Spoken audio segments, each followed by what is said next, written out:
Chapter 267. Hot dogs were a very normal way of making sausages. Speaking of hot dogs, I believe everyone is familiar with them, but how exactly are hot dogs made? Let's let Yun Yen take everyone to understand.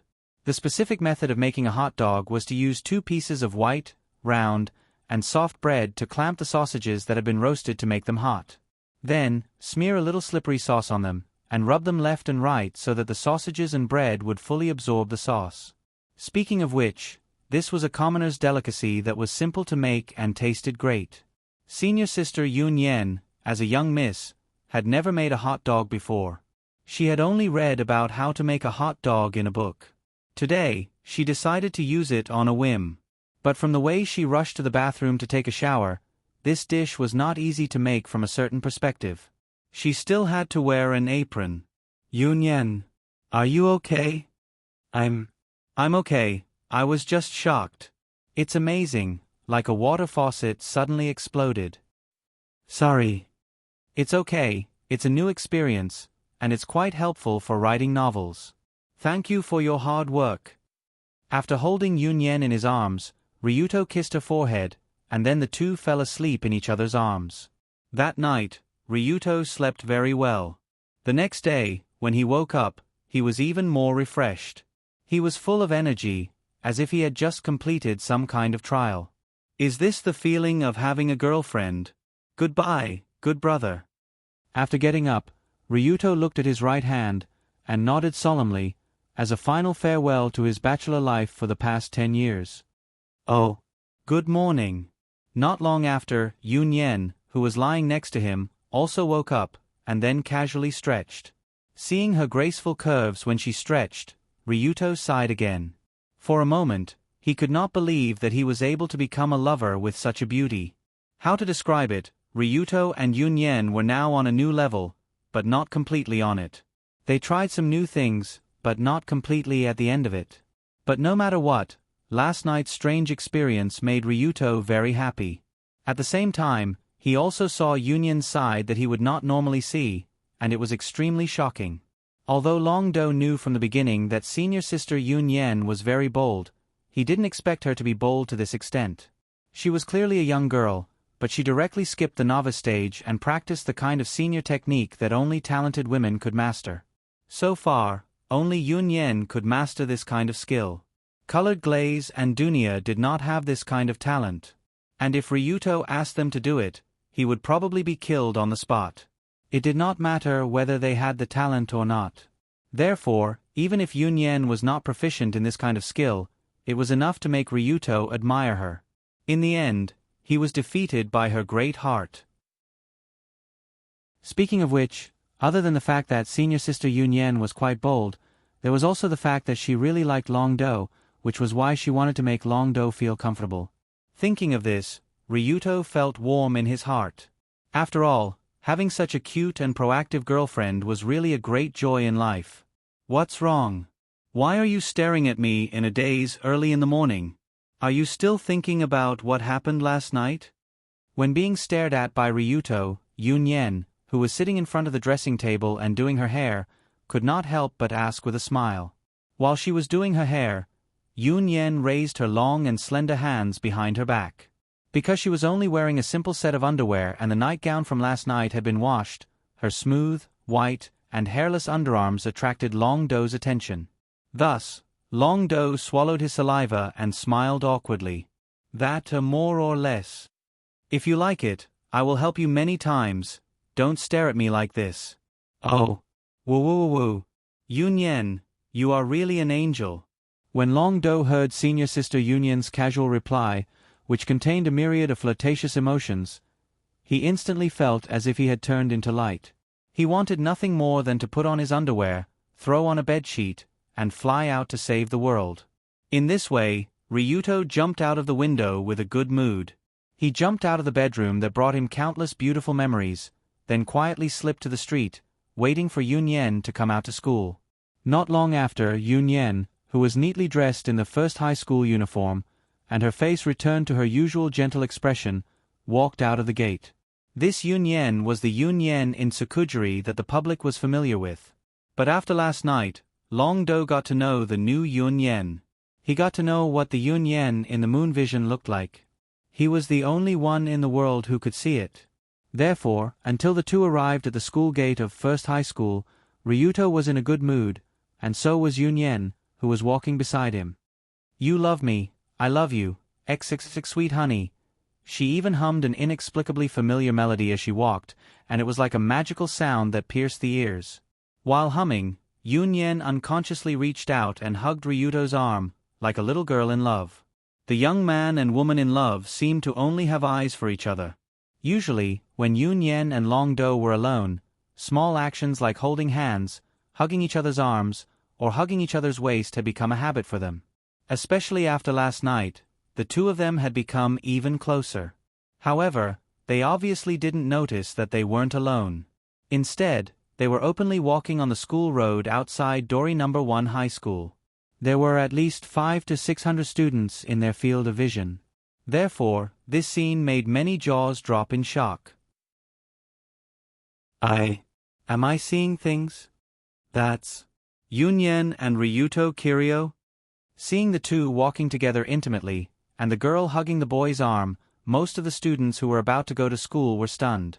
A male student who was eating a sandwich while walking saw this scene, bit his finger, and threw the sandwich at the face of the student behind him.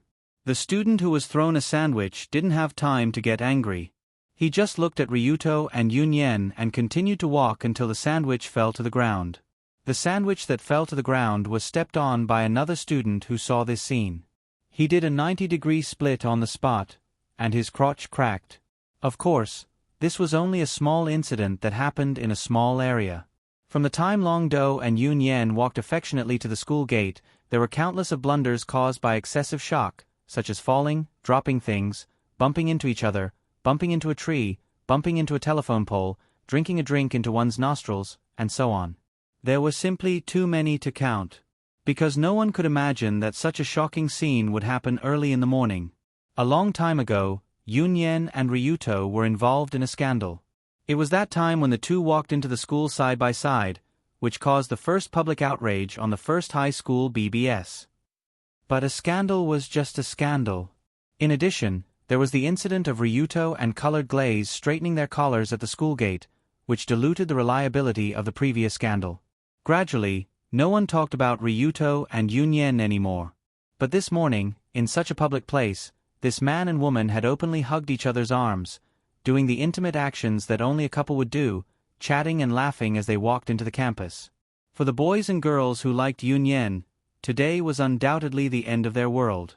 For the boys and girls who liked Ryuto, the same logic applied. Extra, extra, extra. Ryuto Kiryu and Yun Yen confirmed their relationship and came to school early in the morning with their arms around each other's arms. From that moment onwards, an unprecedented storm of the century began to blow, quickly spreading to every corner of the First High School of Metropolis. Along with this earth-shattering topic, hundreds of photos of the two of them walking through the school gate from different angles also appeared on the First High School BBS. In most of the photos, Yun Yen's face had the sweet smile of a girl in love. Her right hand was wrapped around Ryuto's left arm, and she even didn't care that half of her proud holy mountain was on her boyfriend's arm. How is this possible? I won't admit it. I won't admit this reality. When they saw this photo, who knows how many young boys and girls let out heart-wrenching cries. It must be known that Yun Yen was a big idol in this school. Especially with her natural mysterious charm and body that far exceeded that of a high school student, she attracted a bunch of fans. Although these fans usually didn't show off, they had always been silently paying attention to Yun Yen and worshipping her as their goddess. But today, the goddess in their hearts came to school intimately with the school's demon king, the hooligan, and the two of them were so close to each other. Wasn't this asking for death? Of course, if Ryuto knew what they were thinking, he would probably only laugh coldly in his heart. Humph, this is considered close? Last night was close. So close that my entire body sank in. Under such a lively atmosphere, the First High School was especially lively. Almost everyone was talking about Ryuto and Yun Yen's official relationship. However, where there was light, there would be shadows. If some people were happy, there would naturally be others who were unhappy. For example, the official team leader's wife, Kanzaki Colored Glaze, who was angered by Ryuto and Dunya's matter yesterday and came over early in the morning to eat another big melon. Chapter 268. Early in the morning, in the Year 2 Class A classroom of the Dori First High School, an unprecedentedly low pressure was wreaking havoc. This low pressure was so strong that it was as if it wanted to turn the classroom into a Siberian ice field. Even the teacher subconsciously lowered his voice by several decibels during class. And the source of this low pressure was the scion sitting in the second-to-last row by the window, Colored Glaze Kanzaki. Ever since this scion from Kamiyoshi came to school, her expression had never been good. Although Colored Glaze usually had a very cold expression in school, being cold didn't equate to having an angry expression, nor did it equate to a Siberian low pressure. Displeased, very displeased, extremely displeased. At this moment, Colored Glaze was sitting on her desk as she reached out for the ballpoint pen she always used and subconsciously scratched the surface of her desk. Crunch, crunch, crunch. The soft crunching sounds almost reached the ears of every student in the class, but everyone only dared to lower their heads and read their books. Even the teacher didn't dare to look in the scion's direction. Too scary, truly too scary. Everyone knew that Colored Glaze Kanzaki had a special identity, and that her aura was much stronger than the average high school students, but they didn't expect her to give off such a terrifying aura when she was angry. She was just sitting there, but it was enough to make everyone feel as if they were in hell. Colored Glaze in this state was just that terrifying. Miss, it can't be, right? She's actually this angry because of that bastard Ryuto? Dancing Costume, who was also in Year 2 Class A like Kanzaki, naturally knew why Colored Glaze was so angry today. Without a doubt, it was related to this morning's incident between Ryuto and Yunyen. By the time the first class started, almost everyone in the school knew about the news. They all knew that the third-year school belle, the famous Yunyen flower, was already taken. Actually, when Dancing Costume saw that photo, she already knew that Kanzaki would be angry, but she didn't expect her to be so angry that she almost exploded on the spot. Colored Glaze liked Ryuto, and Dancing Costume knew this very well. But Dancing Costume also knew that Ryuto was dating Yunyen, and Kanzaki had tacitly agreed to it. This made Dancing Costume feel very strange. Colored Glaze clearly allowed Ryuto date Yunyen, so why was she so angry? The reason for this was actually very simple. To put it bluntly, I was the one who came first. Indeed, in this world, no one was more qualified to say this than Colored Glaze. From the beginning, Ryuto was the first to like Colored Glaze. He was the first to confess to Colored Glaze, the first to go through thick and thin with Colored Glaze, the first to visit Colored Glaze's home, the first to make a promise to Colored Glaze, the first to kiss Kanzaki. Why? I was here first, so why did he announce his relationship with Yunyen first? If that's the case, then wouldn't it seem like I'm the mistress? Gotcha. Thinking of this, Colored Glaze's slender hand suddenly exerted force, and actually broke the ballpoint pen in her hand on the table. It was obvious how unhappy she was in her heart. Indeed, Colored Glaze did approve of Ryuto's idea of starting a harem, and also acknowledged that Yunyen and Dunya were qualified to serve one husband with her. But even so, Colored Glaze would never give up the position of main wife. Damn it, I really want to announce to everyone that Ryuto is my man. But I can't. Although Colored Glaze really wanted to declare her authority as the main wife, the current situation didn't allow her to do so. The reason was still the same, because the Kamiyoshi wouldn't allow the heir to the throne to fool around with men outside. Not only the Kamiyoshi wouldn't allow it, but the Yatsuki organization also wouldn't allow it. So even if Colored Glaze wanted to declare her sovereignty, she couldn't do so before solving the Yatsuki and Kamiyoshi problem. Irritated. The more she thought about it, the more irritated Colored Glaze felt, but she couldn't do anything. However, just as Colored Glaze was infuriated, Ryuto in the next classroom received a special text message. Beep beep, beep beep. Accompanied by a familiar sound from the phone, Ryuto took out the phone from his trouser pocket and clicked on the message. But the moment he saw the message, Ryuto immediately frowned and then stood up abruptly. This action startled the students and teachers of Grade 2 Class B, but she didn't care about the sudden silence in the classroom. Instead, she stood up and walked out without hesitation. What's going on? Everyone was stunned when they saw Long Do walk out of the classroom as if there was no one around. However, due to Long Do's status and his reputation, no one dared to say anything. But after he walked out of the classroom, he made an even more exaggerated move. Da. Accompanied by a burst of hurried footsteps in the corridor, Ryuto pushed open the door of the second-year class and next door. Hey. Isn't this Ryuto Kiryu? Seeing Ryuto suddenly push open the door during class time, the teachers and students of the second-year Class A were stunned. What was even more exaggerated was that after entering the door, Long Do directly went to Lu Li's seat. Moreover, he stretched out his hand and pulled this dumbstruck young miss up from her seat. Finally, he quickly walked outside. All of this happened too quickly, in just a few seconds. Before anyone could react, Ryuto had already pulled colored glaze out of the classroom. The whole process looked like a bride snatching.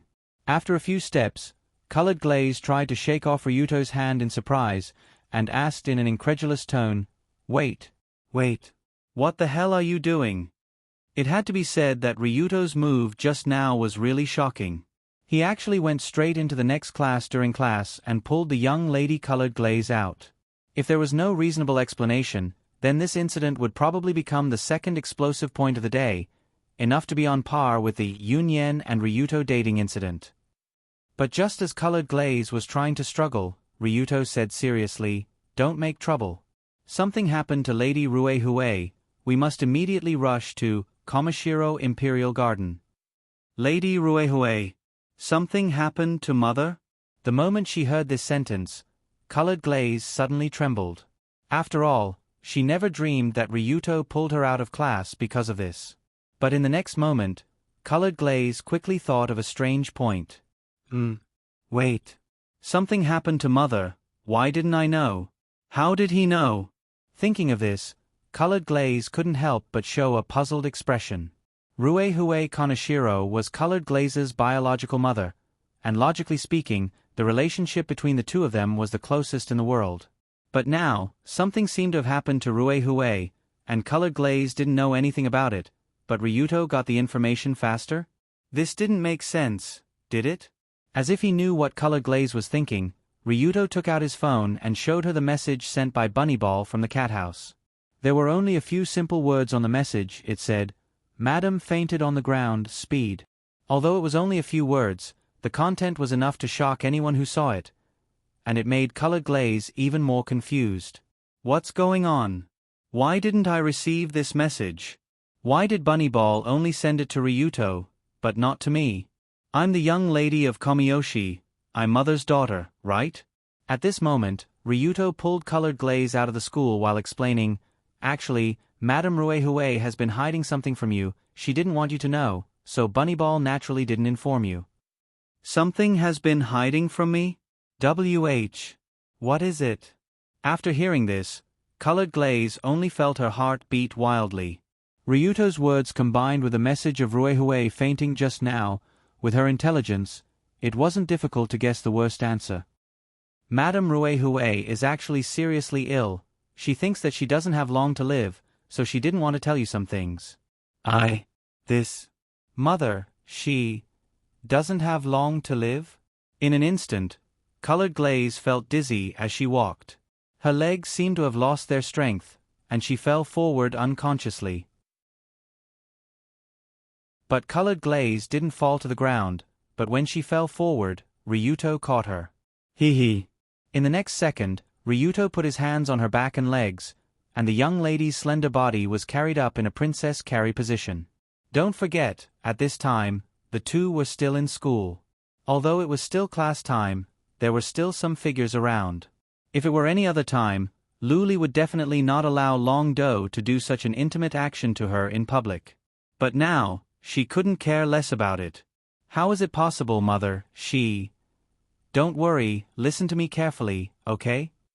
Ryuto naturally understood Colored Glaze's feelings when she heard the sudden news, but he smiled and said in Colored Glaze's ear, "I just said, she thinks she doesn't have long to live. Do you understand what this means?" Hearing this, Colored Glaze's head turned to Ryuto's direction and looked at the man with a surprised gaze. Rue doesn't have long to live. Rue thinks she doesn't have long to live. In between these two sentences, he only added, thinks she doesn't have long to live, but the meaning was completely different. Difficult to say? After understanding Ryuto's meaning, Colored Glaze asked with trepidation, "You mean, Mother can still be saved? She won't die?" "Of course." Hearing this, Ryuto showed a confident expression, then lowered his head, and gently kissed Colored Glaze's forehead. "I bet on my Ryuto Kiryo's name, I will definitely let her live. Otherwise, wouldn't I have worked for nothing for the past few months?" Thinking about the past few months of blood and tears, Ryuto couldn't help but feel like crying. Even more than Colored Glaze, he wanted to cry.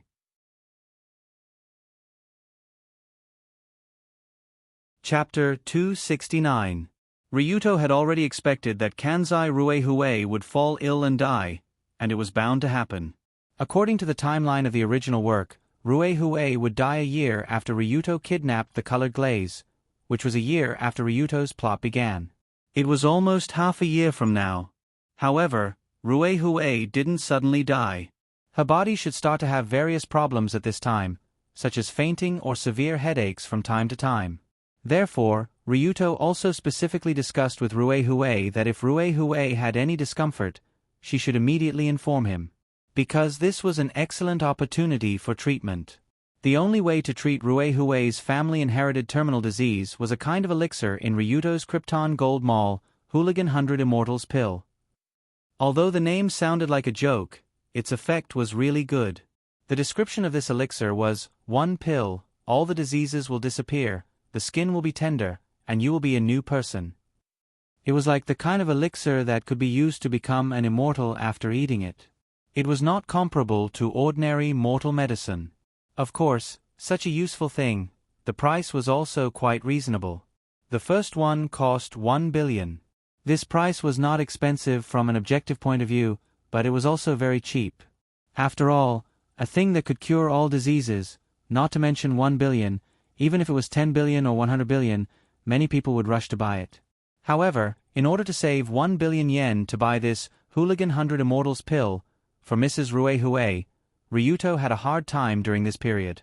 With such a large sum of money, even if Ryuto's Rulong Security Company could continue to make profits, it was not so easy for him to save it even if he often went to the Sai River fighting arena to play games and went out from time to rob the rich for himself. But fortunately, a young master named John Teddy accidentally helped Ryuto solve most of the problems. That's right, it's John. It's that John, the young master who accidentally had the same name as Father John. Then, the two of them colluded to plot against the Tsukuminari group, only to be punched in the neck by Ryuto. Although no one knew where John was now, the inheritance he left behind was still there, which was the 1 billion yen that Gao Yuan transferred out in batches. A few months ago, Ryuto had spent 300 million out of the 1 billion, but later on, he received the remaining 800 million. In addition to the hundreds of millions he had earned over the past few months, it was not a problem for him to gather 1 billion to buy the medicine.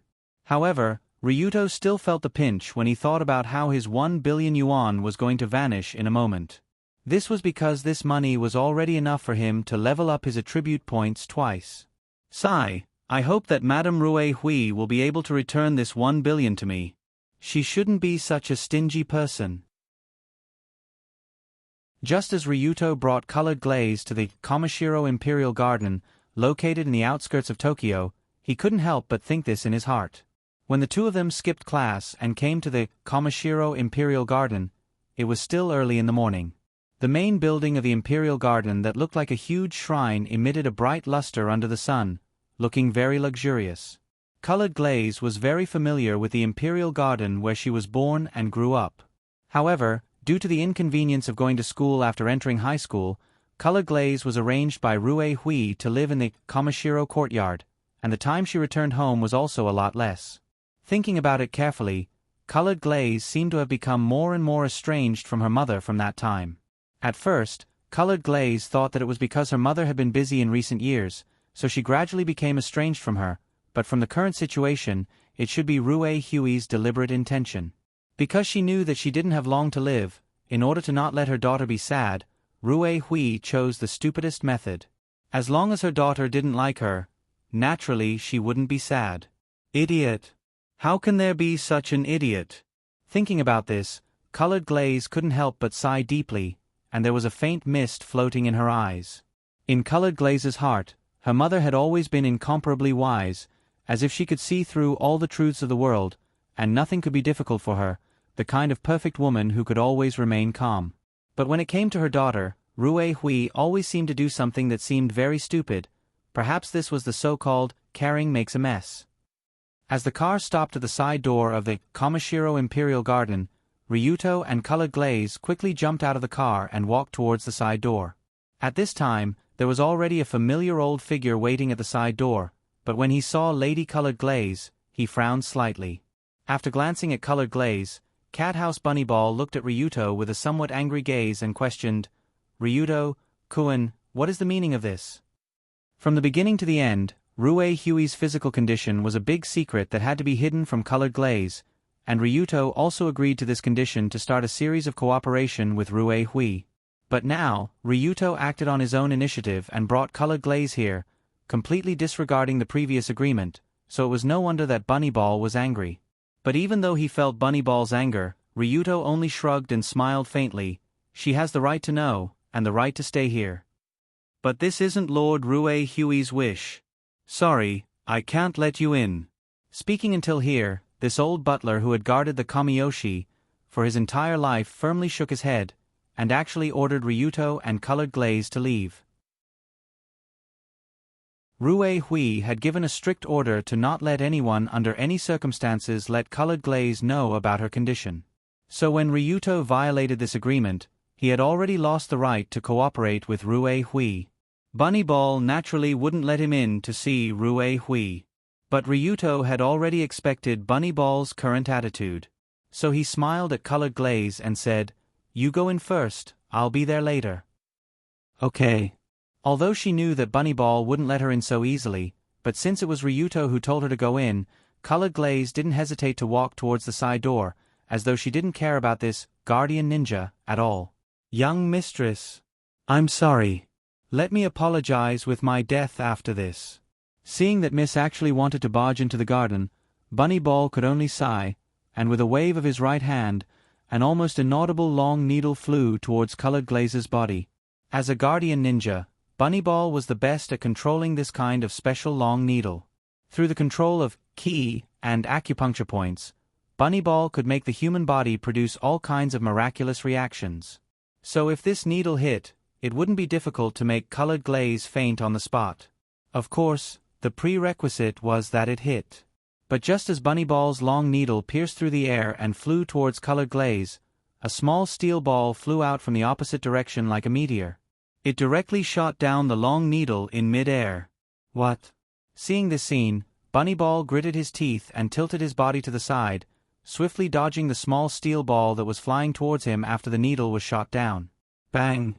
Following that, with a loud bang, the small steel bead that was only the size of a fingernail, but was abnormally heavy due to the special material used, smashed into the wall behind Rabbit Ball, and actually punched a small hole in the wall that was visible to the naked eye. What kind of shocking destructive power was this? If it hit a person, the power would be no different from a bullet. Just as Bunnyball was shocked by the power of the small steel ball and unconsciously dodged, Colored Glaze took the opportunity to run inside, leaving the old butler who was guarding the side door behind her. Colored Glaze's running speed wasn't fast. To Bunnyball, it was almost the same as a tortoise. If he really wanted to chase, he could definitely catch up. But now, it wasn't that Bunnyball didn't want to chase, but that he couldn't. This was because when Bunnyball instinctively wanted to block Colored Glaze and prevent her from entering the Imperial Garden, a fierce killing intent had already locked him in place. He couldn't move recklessly, or else he would definitely be attacked, and might even die. In the past 70 years, Bunny Ball had felt this sense of danger countless times. But this time, such a hair-raising sense of crisis was brought to him by a youth who had not even reached the age of 17. Ryuto Kiryu. Amazing. When Bunny Ball finally turned his head to look at Ryuto, the youth who was holding a few small steel balls with a calm expression laughed and said, "You actually dare to make a move on the young miss of your family. There should be a limit to using your seniority, old man Bunny Ball."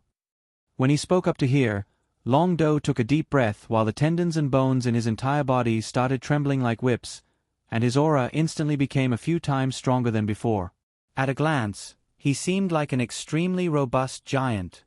What a strong chi! It was very close to Danjin. No wonder he could kill Ritualist.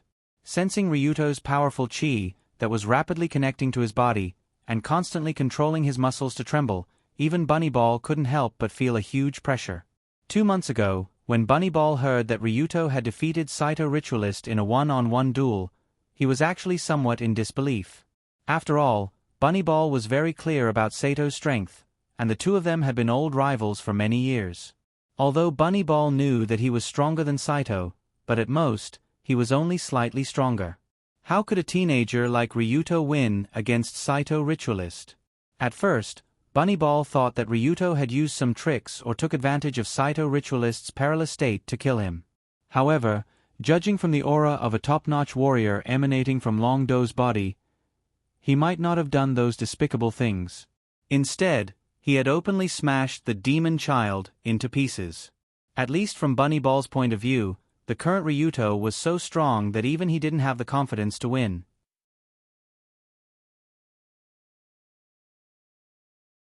Chapter 270. Finally, I can fight with him. Looking at the old man standing in front of him with stern and vigilant eyes, Ryuto was obviously very excited at this time. In theory, he was one of the strongest people in the world. In the original novel, he was described as having combat power that was close to the limit of humans. Although Rabbit Ball's current physical fitness was only LV4 physique, that was mainly because Rabbit Ball was now an old man in his 70s, and his physical ability naturally declined. At his peak, when he was about 40 years old, Rabbit Ball could be said to be a genuine monster. His strength was hard to estimate, and he even had the battle record of taking thousands of lives by himself. Ryuto was naturally very clear about Rabbit Ball's strength. Even when he had just arrived in this world, he had personally felt this man's mountain-like pressure. Just after Ryuto solved the crisis of Colored Glaze's warehouse, in the Komashiro courtyard, Rabbit Ball, who appeared in front of Ryuto, used his unreasonable strength to teach Ryuto a good lesson, telling him that if he didn't have strength, he would only end up being slaughtered. Although Ryuto successfully used some small tricks to play Rabbit Ball at that time, and finally extorted an exchange condition, which was a small advantage. However, Long Do would always remember that day.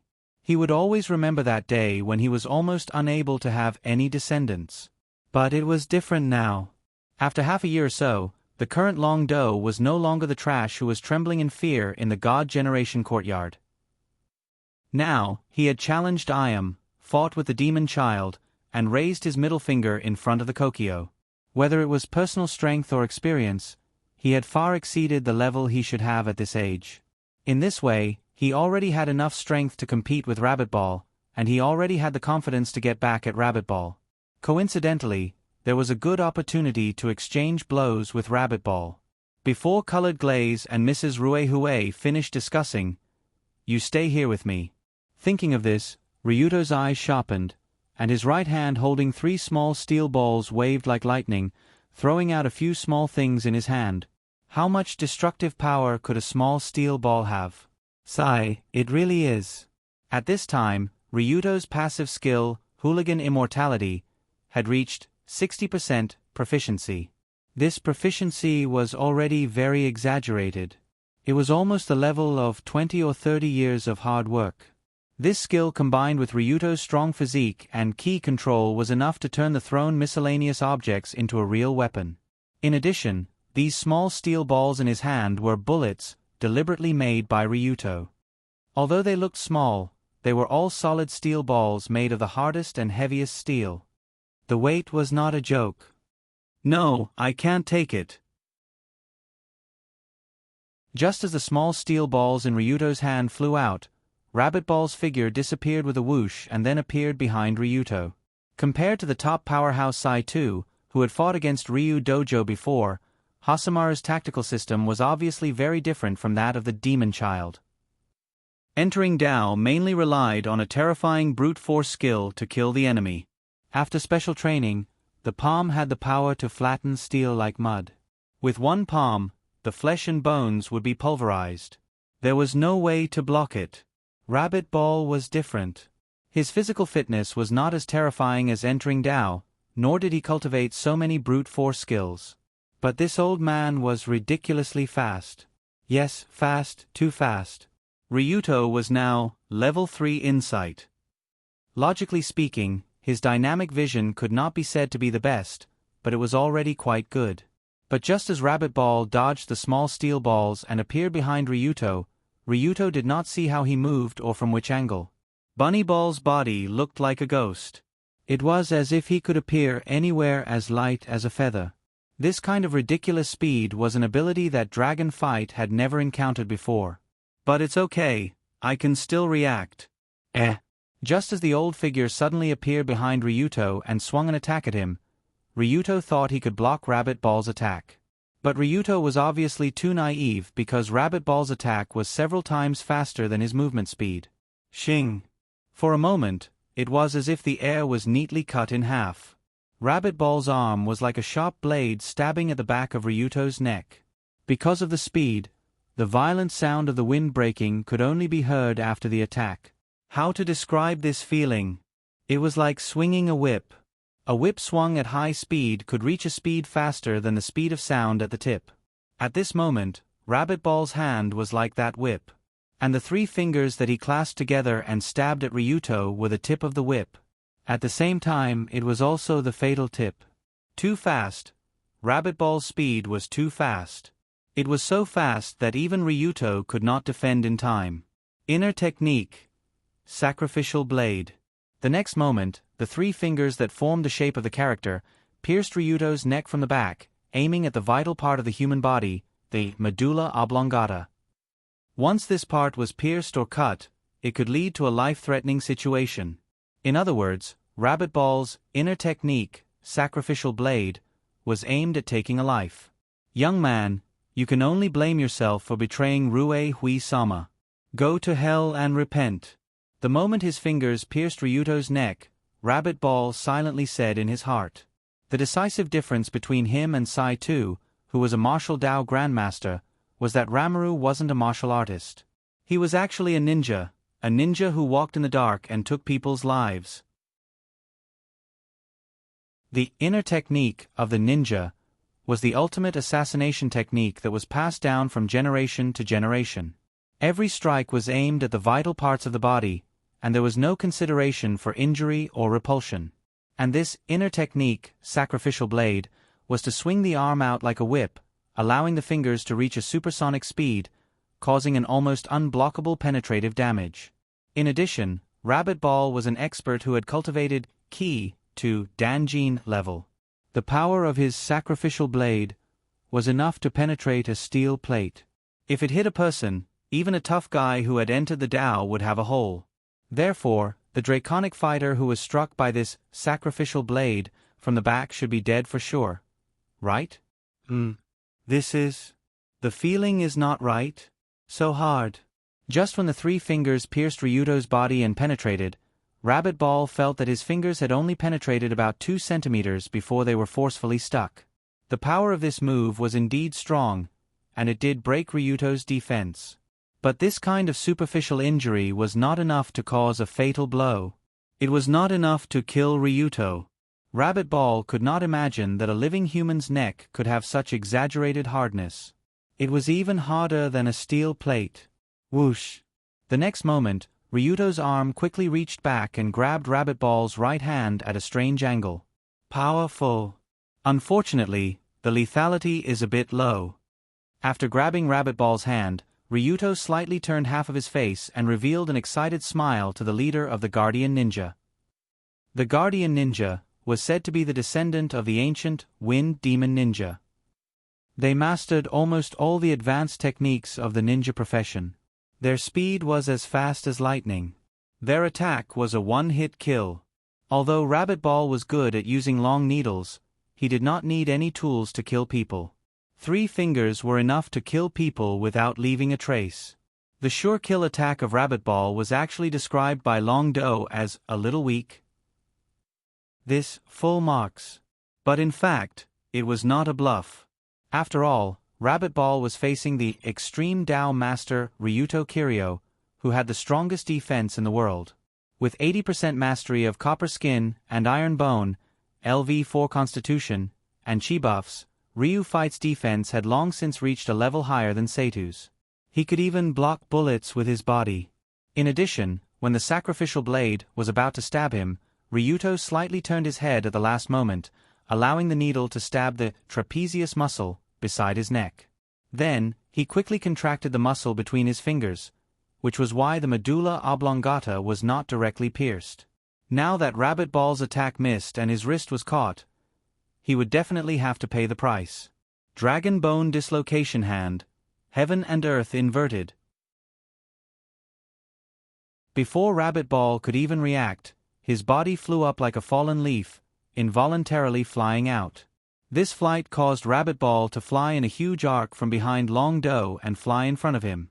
Then, with lightning speed, Long Do twisted his arm and pressed him to the ground. Because of the skill bone dislocating dragon entangling hands, this series of grabs could be said to be extremely smooth. In the blink of an eye, Rabbit Ball's old face came into close contact with the ground. Poof! His nose, which was already a little flat, hit the hard floor. Blood spurted out like a blooming flower, dyeing the white floor red. The most important thing was that Tu Wan was pressed to the ground by Long Do with his arm bent backward. This kind of posture was usually very difficult to break free from. Gotcha! But in the next second, Rabbit Ball, who was pinned to the ground with his arm bent, suddenly dislocated his shoulder joint. He suddenly rolled on the ground at a strange angle and cleverly broke free from Ryuto's grabbing posture. Good guy! As expected of the original work strength ceiling, he really didn't take it seriously. Seeing Rabbit Ball stand up and relocate his shoulder joint in the blink of an eye, Ryuto couldn't help but grin. But that's how it should be. Otherwise, it wouldn't be interesting. After revealing a happy expression, Ryuto continued to fight with Rabbit Ball at the entrance of the Kamishiro Imperial Garden. The two of them went back and forth. Needles and steel balls flew everywhere. The light and dark forces were the same color. But just as the two of them were happily fighting, the colored glaze finally arrived at Rue Huey's door.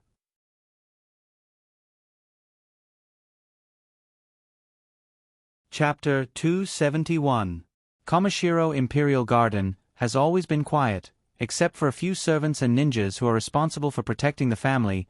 It's almost impossible to see many people in the huge complex. In the ancient wooden corridor, colored glazes hurried footsteps from east to west, quickly walking towards her mother Rue Huey's room. Walking in from the side door, colored glazes' chaotic thoughts gradually came together, and the expression on her face gradually calmed down.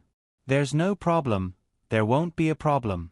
If Colored Glaze was very flustered when she suddenly heard the news of Rue Huey's serious illness, then now she has already returned to her previous calm state. Because on the way here, Ryuto already gave his guarantee. He promised that nothing will happen to Lady Rue Hui. Although this guarantee has no basis, for some reason, Colored Glaze believed his words. There's no problem, Mother won't die. Whether it's blindly following Ryuto or deceiving herself, Colored Glaze believes that Mother will live well. But even so, this Kamishiro lady's face was very serious, and there was a trace of anger in it. That's right, it was anger. Colored Glaze rarely showed her anger on the surface, but now she showed such an expression. It's obvious that this matter has reached the point where even she can't hold it in anymore. And so, when the Kanzaki family's eldest daughter stood in front of her mother's bedroom door, she took a deep breath, and then lifted her leg and kicked the door. Facing the wooden door, Colored Glaze angrily used the secret lady door kicking technique that she has used many times before, but has never succeeded. But this time, she succeeded. Bang! Accompanied by a muffled sound from the wooden door, Colored Glaze's kick actually directly kicked open the door of Rue Huey's room. The whole process was clean and tidy, without any sloppiness. Although this seemed like a simple action, only Colored Glaze and Ryuto knew that in order to do this lady spent a lot of effort. On a certain day more than 2 months ago, Colored Glaze suddenly found Ryuto. "Why can't I kick open the door? Is there a problem with the door? You don't seem to suspect that there's a problem with your foot." "Humph, I'm just joking, teach me how to kick the door, hurry up." Ever since she kicked the door a few times, Luli had fallen in love with this kind of pretentious method. However, every time she failed to act pretentious, she became a silly pretentious person. So in order to not jump around holding her feet, Colored Glaze followed Ryuto to learn this special skill, lady door kicking technique. Kicking the door was a physical activity, but it wasn't just a physical activity. The angle of the kick, the position of the kick, the body center gravity, and so on, there were too many things to pay attention to. It was said that Colored Glaze's physical fitness was like trash, but fortunately, the lady was smart enough, and after some special training, she finally mastered the preliminary technique of kicking. For example, the probability of kicking open a very thin wooden door like the one in Komashiro Imperial Garden was quite high. See, didn't she succeed? Bang! As the bedroom door was kicked open, a woman in her 40s appeared in front of Colored Glaze. She was wearing a face scarf covering her mouth and nose, and she was wearing tight clothes for easy movement. This woman didn't seem to have any special reaction to the lady's action of kicking the door. She just stood there quietly and waited. "Ryuki, are you going to stop me too?" Colored Glaze naturally knew this woman, because she was the guardian ninja who was responsible for protecting Rue Hui, Ryuki. Now Colored Glaze didn't have any companions around her, and Ryuto was also fighting with Rabbit Ball outside. If this guardian ninja wanted to stop the lady, then Colored Glaze definitely wouldn't be able to see Rue Hui. However, Ryuki shook her head and said, "Master Rue Hui didn't give me an order to stop the lady, so I won't do anything." "Really? Very good." After hearing the hint in Ryuki's words, Colored Glaze didn't hesitate to walk past the ninja and walked into the bedroom. At this time, in the deepest part of the secluded bedroom, a woman in a white traditional nightgown was leaning on the bed, turning her head to look at the scenery outside the window. The woman did not seem to be in a good state of mind. Her thick black hair was draped messily behind her back, and her originally heroic face had a sickly look. Compared to the usual powerful, valiant, and wise Kanzaki, the current Rue Hui seemed incredibly delicate and weak. This huge contrast gave this woman a strange sense of beauty, making her seem even more lovely and moving than usual. Since she suddenly fainted not long ago and slowly woke up, Rue Hui had been looking outside the window in a daze. Looking out the window from this angle, she could see a lush golden osmanthus bush, which was planted by Rue Hui when Colored Glaze was born. Golden osmanthus was Rue Hui's favorite flower. In the past, when the golden osmanthus outside the room bloomed every year, she would take Colored Glaze to enjoy the flowers and play together. It was just that the golden osmanthus bloomed from late September to early October, which was 2 or 3 months from now. 2 or 3 months. Can I hold on until the next golden osmanthus bloom? Or was it? After waking up, Rue Hui felt empty in her heart. Rue Hui was well aware of her death date, and she had even been working on it for a long time. But when she suddenly fainted today, and when she woke up, she could clearly feel that her body was getting worse and worse. Even a heroine like Rue Hui couldn't help but feel sad for her future. Everyone was afraid of death, especially those who had something to worry about. In other words, Rue Hui wasn't afraid of death, but she was afraid that she wouldn't be able to see Colored Glaze in the future, and that she wouldn't be able to shelter her daughter from the wind and rain. But fortunately, Ryuto was still there. Rue Hui had already instructed Rabbit Ball to inform Ryuto as soon as something happened to her. This way, even if she suddenly died today, with Ryuto's ability, he would be able to help Colored Glaze stabilize the situation. This way, even if she stepped on the road to the Yellow Springs, Rue Hui could go with peace of mind. Tap, tap, tap. However, just as Rue Hui was thinking about this, light footsteps came from the bedroom not far away, and it was obvious that someone was walking over. Was it Ryuto? Because she had already instructed Ryuto to come quickly, Rue Hui turned her head with a smile and said, "Ryuto, Kun, it seems that Originally, Rue Hui wanted to say, "It seems that I'm going to die soon," but halfway through, the master of Kamiyoshi froze on the spot. Because the person who appeared in front of Rue Hui wasn't Ryuto, but a girl who looked 70 to 80% similar to her, with a trace of anger on her delicate and elegant face. Rue Hui never dreamed that the person who appeared here wasn't Ryuto, but her own daughter. So she could only ask as calmly as possible, "Lu, Colored Glaze? Why are you here?" "Of course I'm here." Colored Glaze revealed a strange sneer as she walked to her mother's bedside, and said with a smile, "Otherwise, if something happened to you, I wouldn't even be able to see you for the last time." "What happened?" "I'm just a little tired, nothing special." "Liar." Before Rue Hui could finish her lie, Colored Glaze interrupted her mother with a sharp and furious voice.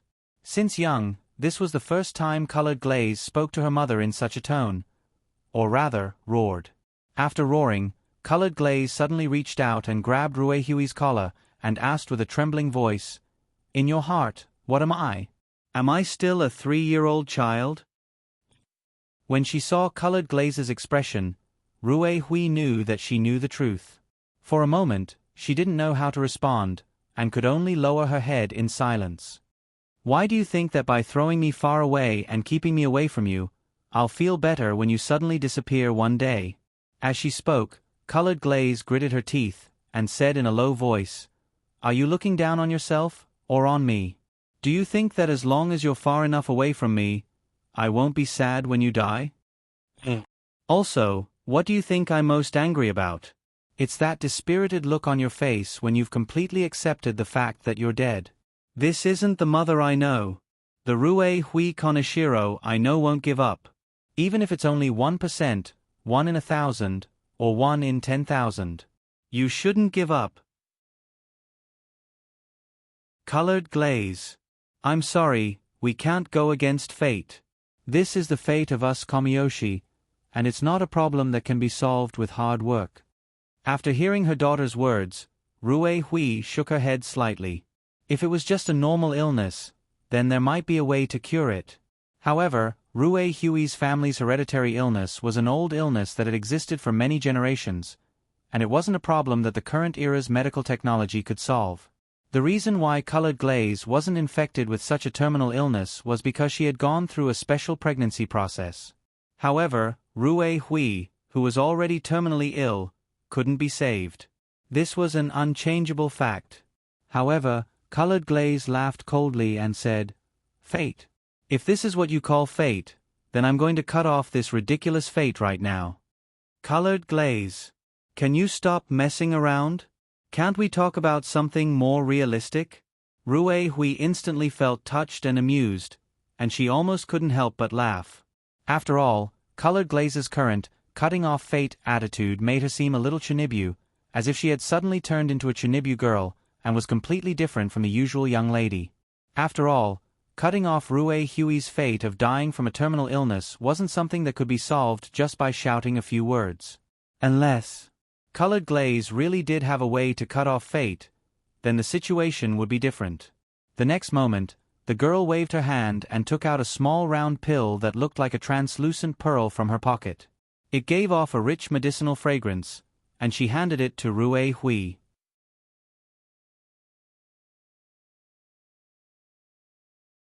Chapter 272. This is medicine? The moment she saw the pill, Rue Hui couldn't help but take a deep breath. Although the pill was small, when Colored Glaze took it out of her pocket, the pill emitted a very strong medicinal fragrance. The feeling of this fragrance was hard for Rue Hui to describe with words. It was as if the medicinal fragrance had penetrated into her bone marrow, and all the blood in her body seemed to have been cleansed. With just a sniff, Rue Hui felt that her mental state had an obvious change. This was the first time she had seen such a miraculous medicine in her life. But even so, it didn't mean anything. When the pill was handed to Rue Hui, Colored Glaze said seriously, "Mother, eat this. This pill can cure your illness." This. What medicine is this? Rue Hui took the pill and asked with a tone of not knowing whether to laugh or cry. And Colored Glaze also simply replied, I don't know. You don't know? Then where did this medicine come from? That guy Ryuto gave it to me. He said that after eating it, it can cure your terminal illness, so he asked me to bring it over. Ryuto. So that's how it is that the case? When she heard Ryuto's name, Rue Hui suddenly had a feeling of realization. In fact, before this, Rue Hui more or less had some complaints about Ryuto. After all, she repeatedly told him not to tell Colored Glaze about this matter, but Ryuto obviously didn't take her words to heart. After Rue Hui fainted, he even took the initiative to bring Colored Glaze here. But after Colored Glaze took out this so-called miracle medicine that could cure her, Rue Hui seemed to understand Ryuto's meaning. From Rue Hui's point of view, there was no medicine in this world that could cure her with just one bite. So, the pill that Ryuto brought over was most likely a lie. Who was it lying to? It was probably used to trick Colored Glaze. From Rue Hui's point of view, Ryuto was probably trying to deceive Colored Glaze by telling her that her mother would recover after taking the medicine. He was trying to make Colored Glaze feel at ease and prepare to inherit the Kamiyoshi clan as soon as possible. Thinking about it carefully, this was the only explanation. It couldn't be that Ryuto also thought that such a small pill could cure an incurable disease, right? Seriously. If you want to put on a show like this, you should at least give me a heads up. You made me flustered. Thinking of this, the corners of Rue Hui's mouth revealed a relaxed smile. Apparently, she understood Ryuto's intention. Thus, she smiled and said, Okay. I'll eat, okay? Since Ryuto planned to put on such a show to appease Colored Glaze's emotions, Rue Hui naturally wouldn't refuse. She took the pill from her daughter's hand, then picked up the cup of water on the bedside table next to her, and swallowed the very special-looking pill with a mouthful of water. During the whole process of taking the medicine, Colored Glaze's gaze was fixed on her mother, as if she wanted to see something from her. Okay, you don't have to keep looking. After being stared at by her daughter for a while, Rue Hui couldn't help but smile and said, Even if this medicine is really useful, it's impossible. Rue Hui originally wanted to say, Even if this medicine is really useful, it's impossible to have an immediate effect. Before she finished speaking, the head of Kamiyoshi suddenly trembled and couldn't help but lie back on the bed. Ugh. What's going on? My body feels hot? Like there's a fire burning in my stomach? The moment she fell on the bed, Rue Hui only felt that her body was shockingly hot, and that exaggerated heat was so hot that she almost couldn't move her body. This scene naturally frightened Lioli, who was at the side. Thus, eldest young miss hurriedly shouted, Mother? Why are you? Hiss. It's so hot. Just as Colored Glaze reached out to check on Rue Hui's situation, her hand that touched Rue Hui's forehead retracted like lightning, because it was really too hot. So hot. This temperature was completely unbearable for humans. At this time, Rue Hui was like a huge furnace, and the temperature emitted from her body was at least 70 to 80 degrees. This temperature was completely abnormal. It should be known that a normal person's temperature was around 36 to 37 degrees. If it was more than 37 degrees, it would be considered a fever. If it was more than 39 degrees, it would be considered a high fever. If it was more than 40 degrees, it would burn people to death. But now, Rue Hui's body temperature was as high as 60 to 70 degrees. She was not an idle star who could practice dancing in a high temperature of 60 to 70 degrees. It would be strange if she didn't die on the spot. Damn it, Ryuto, you bastard. What on earth did you feed Mother? Colored Glaze originally thought that the medicine Ryuto brought could quickly improve Rue Hui's situation after taking it. In the end, forget about getting better, she was almost sent to be cremated directly. What is this? A novel postmodern treatment method? As long as the patient is cremated before she dies of illness, she can be free from illness? Quickly enter the next reincarnation? However, just as Colored Glaze was about to go out and ask Rue Hui to come in and help, Rue Hui suddenly took a deep breath, and the originally terrible situation suddenly calmed down a lot. The extreme heat just now came and went as quickly as it came. Almost in just a few seconds, Rue Hui's body temperature returned to a more normal level. Seeing Rue Hui sit up from the bed all of a sudden, Colored Glaze was a little dumbfounded and asked, Mother, are you okay? I can't say that I'm completely fine, but compared to before, I'm like a different person. Rue Hui, who sat up from the bed, stretched out her hands and glanced at them with an incredulous look in her eyes. After the high temperature burning just now, Rue Hui, who recovered, only felt that her whole body had become a lot more relaxed. The feeling of something wrong with her body had long disappeared. Upon closer inspection, her skin had become even smoother and more supple. Her eyes were bright and full of expression. The pale and sickly look on her face had also flown to who knows where. Her entire body was filled with the vitality that only a young person would have. How is it possible? Am I dreaming? After Rue Hui stood up straight from her bed, she felt incredibly comfortable all over. It was as if that fire had burned away the root of her illness, as well as the curse that had been plaguing the Kanzaki family for hundreds of years. Could it be? Is this a joke? Ryuto, that kid, isn't acting? As one of the few smart people in the current generation, Rue Hui would never believe Ryuto's nonsense of eating a pill can cure an incurable disease. How could there be such a good thing in the world? But the truth was in front of her, and she had to believe it. Because the change in her body was the absolute proof, there was no room for doubt or hesitation. But if what just happened was true, Rue Hui couldn't help but have a huge question. That is, such a small pill that can be called a miracle pill, how did Ryuto get it? Colored Glaze, where is Ryuto? Where is he? So Rue Hui immediately asked Colored Glaze, wanting to find Ryuto to ask. He is at the side door fighting with housekeeper Bunnyball.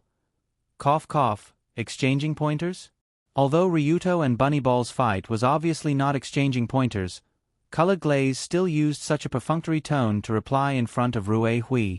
If it was under normal circumstances, this level of lie would be seen through by Rue Hui, but it was different now. Right now, Rue Hui's full attention was on Ryuto. She urgently wanted to know what the kid did for her. Early a few months ago in the hospital, when Rue Hui proposed to cooperate with Ryuto, Ryuto had said this to her with a very dissatisfied tone. You're still alive, aren't you? Why must everything be based on the premise that you will definitely die? Forgive me for not being able to accept a deal based on this premise.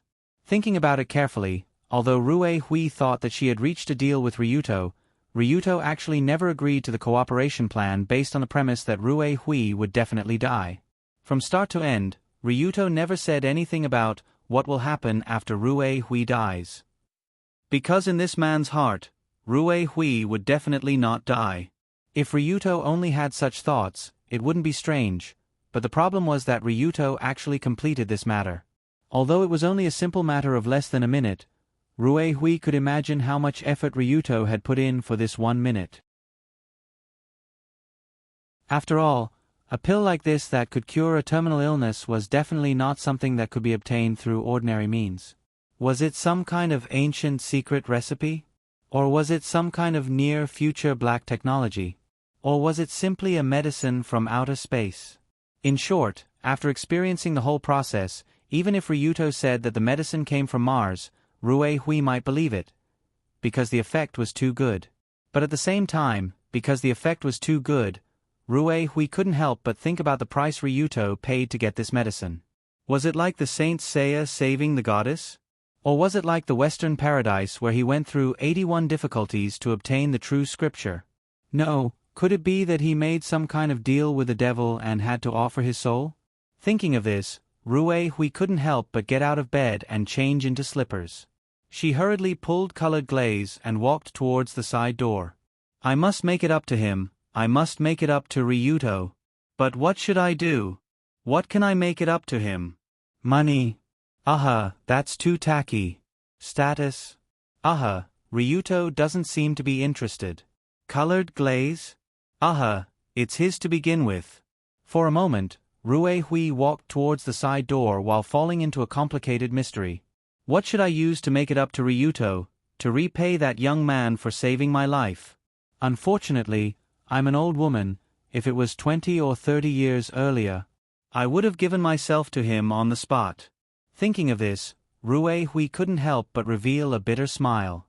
But what she didn't notice was that after experiencing the baptism of the Rogue's 100 Immortal Pill, when she walked together with colored glaze, they didn't look like a pair of mother and son, but more like a pair of sisters. As for the nonsense about being an old woman, other than Rue Hui herself, probably no one would believe it.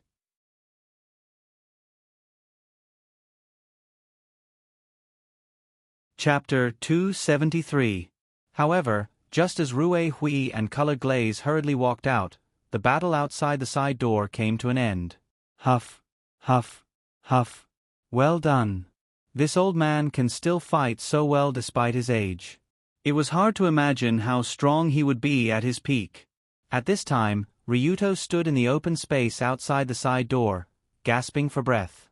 Upon closer inspection, one could see that there were dozens of wounds on his body.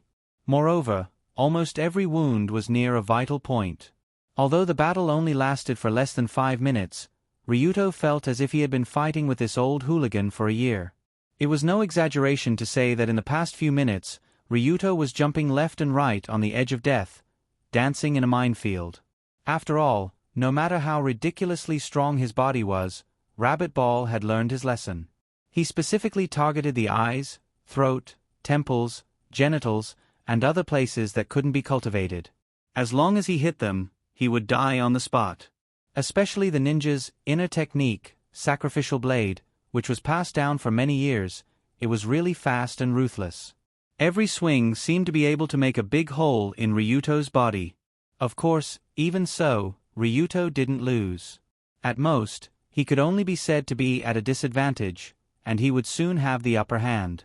Because after these few minutes of high-intensity battle, Bunnyball, who was not far away, was panting even more heavily than Ryuto.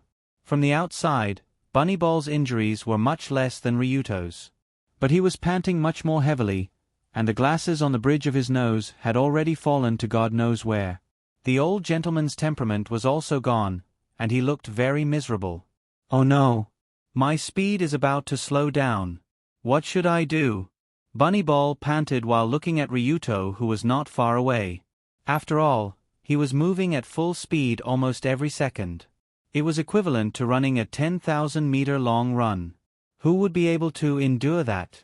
Not to mention, Tumaru was an old man in his 70s. No matter how strong he was, it was inevitable that his body would weaken. His stamina was definitely much weaker than Ryuto. Thus, after fighting with Ryuto for a period of time, Rabbit Ball, who was unable to kill him, had already lost. Next, as long as Rabbit Ball slowed down, he would immediately fall into Ryuto's rhythm. However, this defeat was only limited to the level of a duel. Even if Tuamaru couldn't beat Ryuto, he could still choose to escape. This was something that Ryuto couldn't stop. As a ninja, running away wasn't shameful. But the problem was that Raburu couldn't run now. He couldn't let Ryuto enter the Kamishiro Imperial Garden. This was the old man's last dignity. There was no other way, he could only use this move. Seeing that he couldn't kill Ryuto with his own strength, Rabbit Ball steeled his heart and quietly took out a small capsule ball from his sleeve. In this capsule ball, there was a special poison that the Guardian Ninja used for assassination for generations. As long as this poison was inhaled, it would quickly produce a strong hallucination, and one would dance wildly in the hallucination to death. Seeing Ryuto rushing towards him, Rabbit Ball sighed silently in his heart and suddenly threw the capsule ball in his hand to the ground. Bang! The next moment, a strange light pink smoke rose from the ground and directly sprayed on Ryuto's face. What the hell? Poison mist? Although Rabbit Ball's speed was much slower than before, it was still much faster than Ryuto. Before Ryuto could react, he had already inhaled a mouthful of the pink mist. As for Rabbit Ball himself, he had already retreated 10 meters away and wasn't hit by the pink mist. After rushing out of the mist, Ryuto angrily said, "Cough. Cough cough. What do you mean by this? Ryuto Kiryu, you're already dead. Rabbit Ball elegantly tidied his clothes and sneered, the crime of betraying Ruhue-sama, I'll let you pay with your life. Ryuto-kun? Ryuto, are you okay? But before Bunny Ball could finish his sentence, a familiar anxious voice came from the side door not far away. Nani? Bunny Ball quickly turned his head and saw Rue Hui, who was wearing a set of pure white pajamas, running out in a hurry. She looked very energetic as she ran straight towards Dragon Battle. And tens of meters behind Rue Hui, mist-colored Glaze's panting figure slowly refreshed. Phew, phew, phew. Mother, aren't you running a little too fast? Are you really a sick old woman in her 50s? Colored Glaze couldn't help but curse in her heart when she saw her mother quickly running out and couldn't keep up with her. It was obvious that Rue Hui, who had recovered, felt like she was reborn. She felt her whole body was very light and smooth. Even in terms of running, she could even crush Colored Glaze, who was the scum of the human world. She left her in the dust and couldn't even smell the exhaust. Who was the real 50-year-old and who was the real 16-year-old? Ruehue-sama? Your... Rabbit Ball was dumbfounded when he saw Ruehue rushing over. He thought that Rue Hui would be very angry with Long Do for bringing eldest miss here, but he didn't expect that Rue Hui would rush out in such a hurry. Moreover, she seemed to be very concerned about Long Do. At this time, Ryuto was already feeling dizzy because of inhaling the poisonous fog. The scene in his eyes was also distorted like he was looking at a kaleidoscope. What am I? What is this? Am I poisoned? No, I have to buy medicine. Buy. Ryuto tried to stand up straight while he instinctively wanted to open the Krypton shopping mall to find some antidote. But under the condition of being poisoned, his world seemed to have been greatly distorted. He couldn't even open the Krypton shopping mall to buy medicine. In a daze, Ryuto couldn't help but fall forward. He then fell on a soft, warm cushion. The cushion was fragrant and soft, and it emitted a mesmerizing fragrance. It made him feel like a distorted dream suddenly turned into a beautiful spring dream. Of course, Ryuto didn't fall on the cushion, but in the arms of Rue Hui, who rushed over. Looking at the dazed, blushing young man in her arms, Rue Hui turned to Bunkamaru and said angrily, Bunkamaru, what did you do to him? I just didn't want him to go in. Didn't he disobey your order? I didn't ask you this. What's his situation now? Say it. Rue Hui seemed to feel something was wrong, so she couldn't help but yell at Bunkamaru. Being yelled at by Rue Hui, Bunkamaru was dumbfounded. Although Bunkamaru was the butler, he was older than Rue Hui and also watched her grow up. Therefore, Rue Hui treated Bunkamaru as her uncle since young. She had never yelled at him like this before. So Bunkamaru could only stutter. Actually, he is now poisoned by the poisonous fog passed down from generation to generation. Poisonous fog? And then if left alone, he will die within 5 minutes. You. Antidote. Stop talking nonsense and take out the antidote. No. There's no antidote. Being ordered by Rue Hui, Bunkamaru felt sweat dripping down his forehead. This poisonous fog was originally developed to kill people. As long as it was taken out, someone had to die. Naturally, there was no need to develop an antidote. Hearing this, Rue Hui gritted her teeth and said angrily, I don't care if you have the antidote or not. Just think of a way now. Otherwise, find a place to commit seppuku. Instantly, Bunkamaru's body trembled and he hurriedly said, Wait, I remember now. I think I can use acupuncture to force the poison out of the body. This way he can be saved. Then why are you still talking nonsense? Hurry and bring him in for treatment. After angrily glaring at Bunkamaru, Rue Hui immediately ordered the old ninja to carry Ryuto into the room for acupuncture. But just as Bunkamaru hurriedly carried Ryuto into the room, Colored Glaze, who was panting towards the door, finally caught up. What's going on? Ryuto, he... Colored Glaze was shocked when she saw Ryuto being carried on Bunkamaru's shoulder. No. It's nothing. He's just a little uncomfortable. He'll be fine after a few injections. Wait. Because she didn't want Colored Glaze to worry, Ruehue hurriedly ordered Bunkamaru to run towards the room not far away, leaving the panting Colored Glaze behind. Clang! The two casually found a guest room and went in. Ruehue, who was the second to enter, locked the door from the inside while Bunkamaru hurriedly threw Ryuto onto the bed and undid his clothes. He picked up a long needle and inserted it into his body. 1 needle, 2 needles, 3 needles, 5 needles, 6 needles, 7 needles. Seeing Bunkamaru insert a bunch of needles into Ryuto's body, he really looked like the incarnation of Nanny Rome. Ruehue's heart skipped a beat. But what Bunkamaru said before seemed to be right. As he inserted the needles, Ryuto's originally red face gradually returned to normal. But at the same time, his body seemed to be more energetic, just like when he woke up in the morning. Seeing this scene, Ruehue was first stunned and then asked in confusion, "Bunbung Kamaru? This is..." Because there are too many acupuncture points, there might be some side effects. Let him release it later. Release? How? Bloodletting? It's not bloodletting, but that. As if knowing that this kind of thing can't be said casually, Bunkamaru quietly whispered that word to Ryuhei-sama. Suddenly, Ruehue's face turned red, and then asked, "Can't we do that?" "No, the last toxin should be concentrated there. I'll go find a ninja now, and it will be cured soon." Having said that, Bunkamaru nodded, and then was ready to quickly walk out.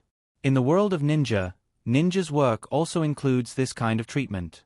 They are all experts in this field, and it's not a problem for them to solve this kind of small matter.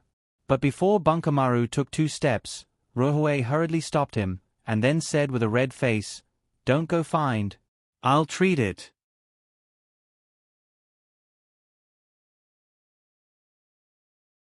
Chapter 274. W.H. What? The moment he heard Ruehue-sama's words, Bunkamaru was petrified. Wait, I must have misheard, there must be something wrong with my ears. Ruehue-sama definitely didn't say, "Don't go out, I'll do it." How could she say such a thing?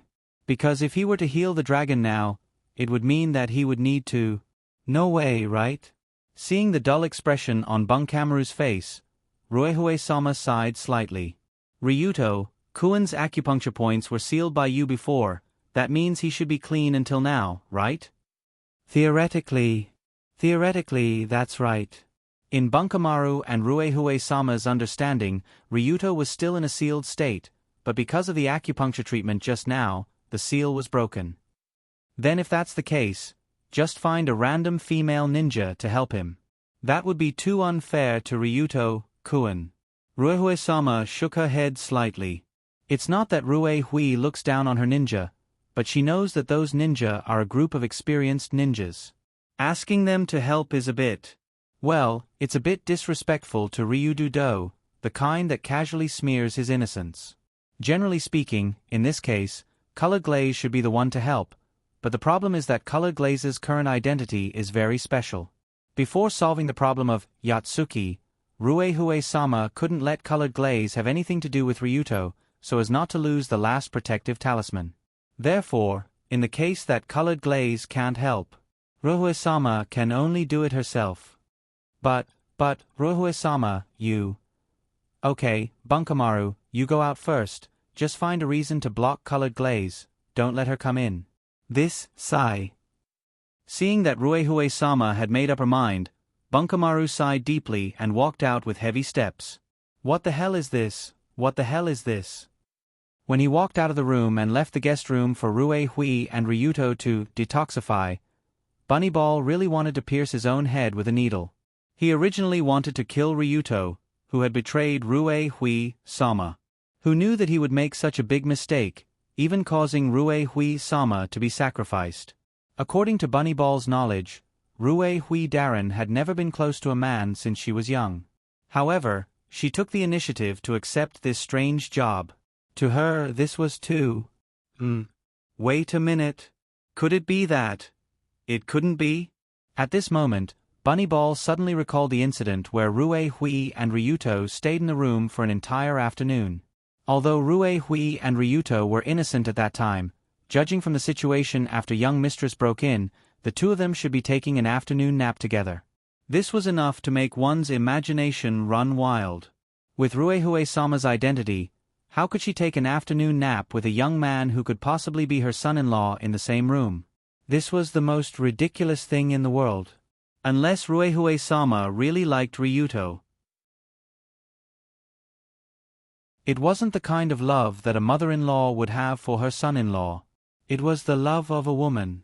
If that was the case, it wasn't hard to understand why Rue Hui-sama wanted him to detoxify. Sigh. This is troublesome, this is troublesome. How should I deal with this? Thinking of this, Bunny Ball sighed and pushed open the door, giving Azure, who was peeking her head out, a fright. Whoa. Bunny Ball. What's the situation inside? Because the guest room door was locked from the inside and Colored Glaze was tired from running around, she didn't have the strength to kick the door. She could only obediently wait at the door. Colored Glaze hurriedly grabbed Bunny Ball and asked when he came out and immediately closed the door. When he saw Colored Glaze, cold sweat appeared on Bunny Ball's forehead. How should he answer? He couldn't tell Miss that Madam was detoxifying someone inside, right? Although Bunny Ball's strength was shocking and he was a top-notch expert in battle, his brain wasn't particularly good. Especially when facing a wise general like Miss Lioli, it was even more impossible for him to deceive her.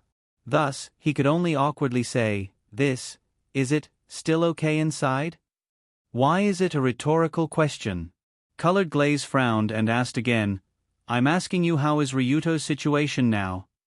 "This, the young man should be fine now." "Then he's fine. You can say that." "Then let me go in and take a look." "No." Seeing that Luli was about to push open the door and walk in, Rabbit Ball was so scared that his hair stood on end. What is this guy doing? Is there something wrong with him? No, Bunny Ball isn't this kind of person. Could it be that something bad is happening inside, so Bunny Ball can't let me in?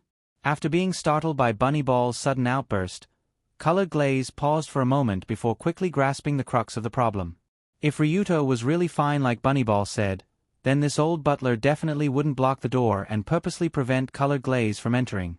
But if something really happened to Ryuto, then Bunny Ball wouldn't dare to lie to Colored Glaze. After all, if he really died, he couldn't lie to her forever. This meant that Ryuto should still be alive, but his situation wasn't good and he couldn't let Colored Glaze near him. Wait, Mother didn't come out? Why would Mother stay inside? Colored Glaze's suspicions grew when she thought of this. She pursed her lips and asked seriously, "Mother is inside right now, right?" "Yes. It's like this." "She's taking care of Ryuto?" "Yes. It's like this." "But from your expression, you obviously don't want me to go in. This means that something is happening inside and it's something that you can't let me know about." "Yes." "Bah. It's not like this." Seeing Bunny Ball's flustered expression, Colored Glaze knew that she was right. Something was happening inside that she couldn't know about. Although that was the case, but what exactly was going on? Whatever. Let's go in first. Although she didn't know what was going on inside, with Colored Glaze's personality, she naturally wouldn't just stand there without moving. Thus, she snorted and said seriously, "Move aside, I want to go in." "That's not very good. Bunny Ball, have you forgotten your identity? I'm telling you to move aside, you won't move aside?" "That. I can move aside, but not now. You have to wait a little longer." "Wait a little longer? How long?" "Wait. It's hard to say. If it's fast, it'll be 3 minutes. If it's slow, it'll be around half an hour." Bunny Ball didn't know whether to laugh or cry. After all, he didn't know how long that brat Ryuto could last. If it was a female ninja who was proficient in this field, it should be done within a few minutes. But the problem was that the person inside was Rue Hui-sama. According to Bunny Ball's understanding of Rue Hui-sama, he knew that she didn't usually study this field, so the speed and time were naturally harder to grasp. But how could such a perfunctory answer satisfy Colored Glaze?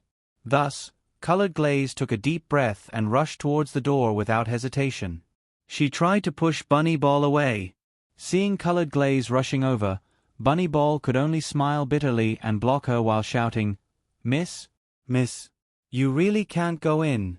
If I let you in now, you'll regret it for the rest of your life."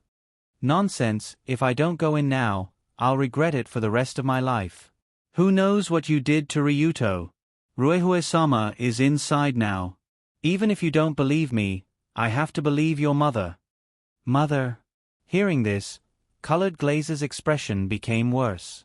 Then she said sternly, "I should believe Mother. She lied to me for many years. I don't believe her." Don't forget, the first thing Colored Glaze did today was to scold Ruehue-sama for lying to her for so many years. Now, Bunny Ball said that he wanted to believe her. How could Colored Glaze believe her? What should she do? Sensing Colored Glaze's increasingly agitated emotions, Bunny Ball could only awkwardly block the door. He didn't know how to answer anyway.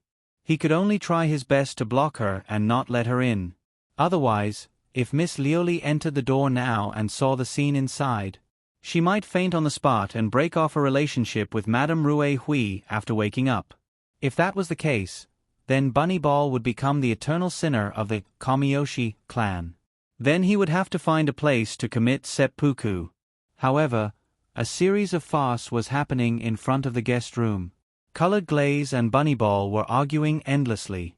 One wanted to barge in, while the other would rather die than let her in.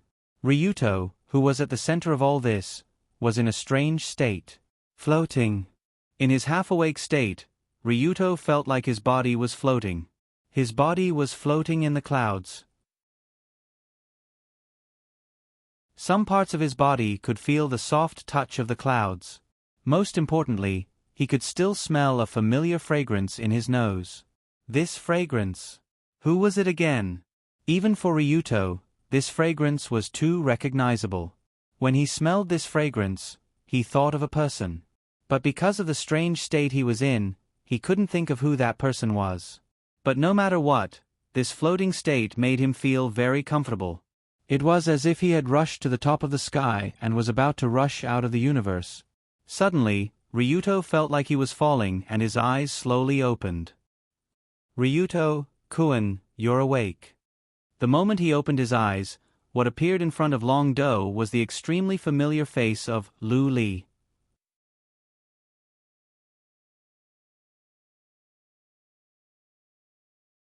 Chapter 275. Is that Colored Glaze?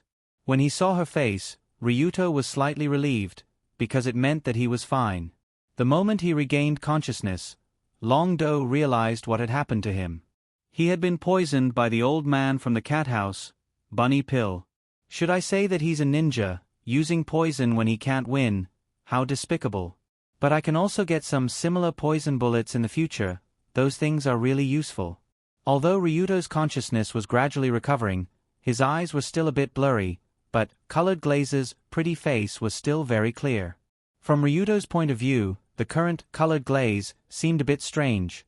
Her face had a bit of nervousness, a bit of panic, and a bit of shyness. That's right, shyness. Ryuto was sure that he didn't see wrong, because at this time, that beautiful face actually had a trace of shyness. This was something he never expected. Is it because I'm too handsome?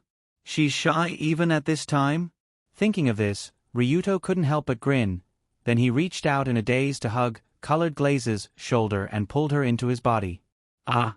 Accompanied by a surprised shout, that soft body was pulled into Ryuto's arms. Don't worry. I'm fine. Even if his head was still a bit dizzy, Ryuto still hugged Colored Glaze in his arms and smiled in her ear. From Colored Glaze's nervous expression, she must have been very worried when Ryuto fainted. It's great to have such a cute girlfriend. Speaking of which, is Colored Glaze my girlfriend now? Strictly speaking, should she be my future wife? From a certain point of view, Colored Glaze didn't really accept Ryuto's confession, so the relationship between the two was still very subtle. But even so, it didn't stop Ryuto from hugging Colored Glaze's stiff body, and gently inhaled the seductive fragrance on her slender and smooth neck. How should I put it? When the two were close together, Ryuto noticed that Colored Glaze's body was a bit wet, as if she had just run and sweated a lot. But the sweat on her body didn't smell bad at all. Instead, it brought out her very personal and elegant body fragrance incisively and vividly, making people want to hug her and smell her again and again, smelling. Huh. Just after Ryuto hugged Colored Glaze and sniffed her neck for a while, he suddenly felt something was wrong. Wait. Something's wrong? Colored doesn't seem to be that tall? And her scent isn't like this either? According to Ryuto's knowledge, every female's body odor was different. Knowing a woman by smell wasn't just a joke, it was something that could be done. After spending so much time with Colored Glaze, Ryuto was already familiar with the girl's scent.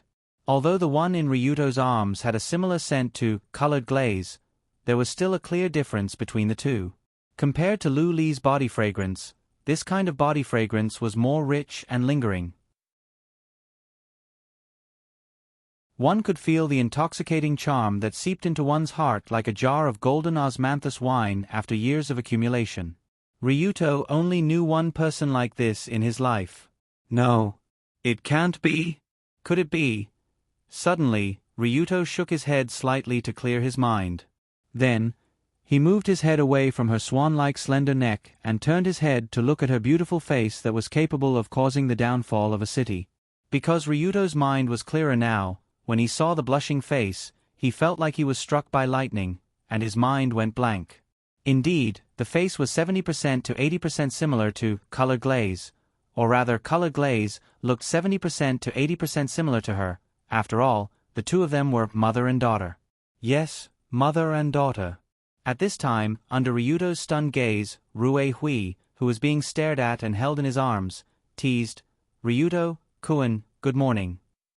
"Lady Rue Hui, good morning. Before saying good morning, can you let me go first?" "Ah."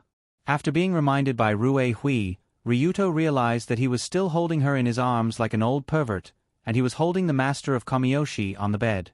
When Ryuto let go of her hands, Rue Hui also used her hands to support herself on the bed, and slowly got up from Ryuto's body. Her face had a strange expression that was indescribable. This child really scared me to death. For Rue Hui, the scene just now was really thrilling. She just wanted to see if Ryuto had fully recovered, but she didn't expect that when her face leaned over, he would directly reach out and hug her. When she thought of the feeling of the strong arms hugging her, and the young man's deep breath on her neck, Rue Hui's face became even redder. But even so, Rue Hui wasn't an ordinary shy girl. She still smiled and teased Ryuto, who hurriedly sat up. "Sorry, I'm a bit sweaty. It doesn't smell good." "No, no, no."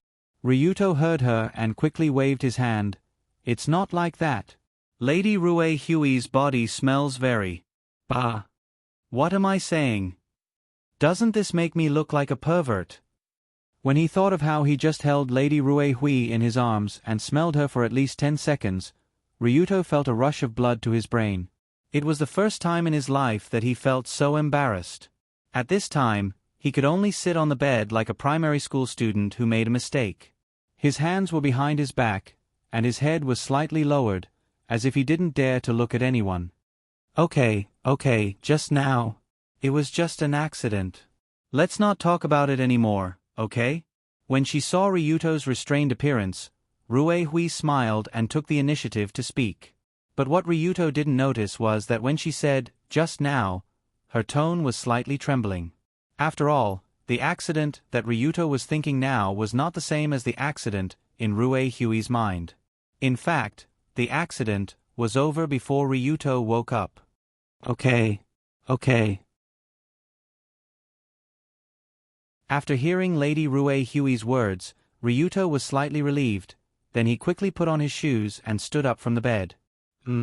What's going on? This feeling seems to be a bit not right. When he stood up, Ryuto realized that his body seemed to be a bit strange. As for what was strange, it was hard to say. Anyway, it didn't hurt or itch, but there was a feeling of emptiness and entering emptiness. Right, this situation is similar to when I was at Union's house. Thinking of this, Ryuto showed a puzzled expression and asked Rue Hui, who had just turned around, "That, Lady Rue Hui? Did anything happen when I just fell asleep?" The moment she heard this sentence, Rue Hui, who was about to open the door for colored glaze, staggered and almost fell down. "Lady Rue Hui? No. I'm fine. Ahem." Rue Hui pretended to cough and calmed her emotions. Without turning her head, she said in a serious tone, "Nothing happened just now. Tu Wan just gave you a few acupuncture needles, that's all." "Oh.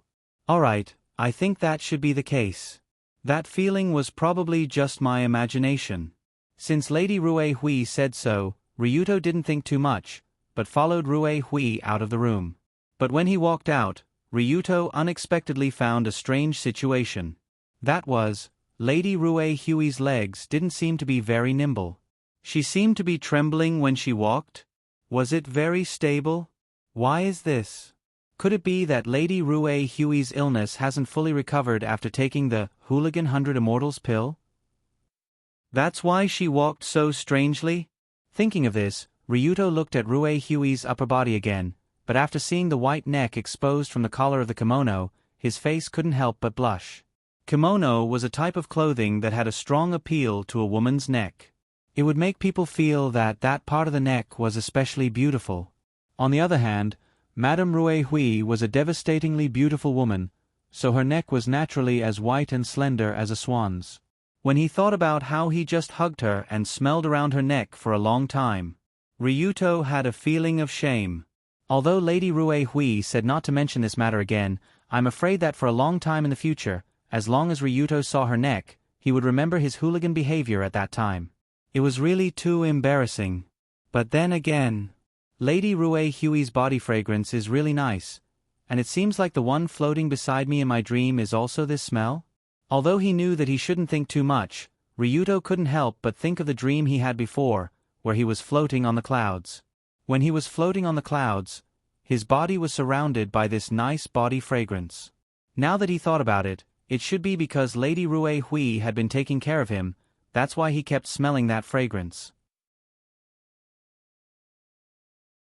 Creak.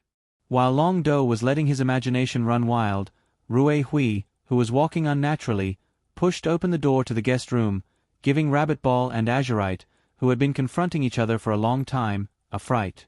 At this time, Colored Glaze was panting as she sat on the railing of the corridor to recover her strength. It was obvious that she couldn't break through Rabbit Ball's blockade for a long time. Seeing that the door was finally pushed open, Colored Glaze quickly rushed over and shouted, "Mother, it's been half an hour." Ryuto, you're fine." Halfway through her words, Colored Glaze saw Ryuto, who followed Rue Hui out. Then she happily jumped towards Ryuto. Okay, I'm fine. Don't worry." Ryuto also hugged Colored Glaze in his arms and patted her back gently like he was coaxing a child. When she saw the two hugging, Rue Hui's smile seemed to be a bit stiff, but she still didn't say anything and just stood quietly at the side, pretending to be an outsider. But in reality, she was no longer an outsider.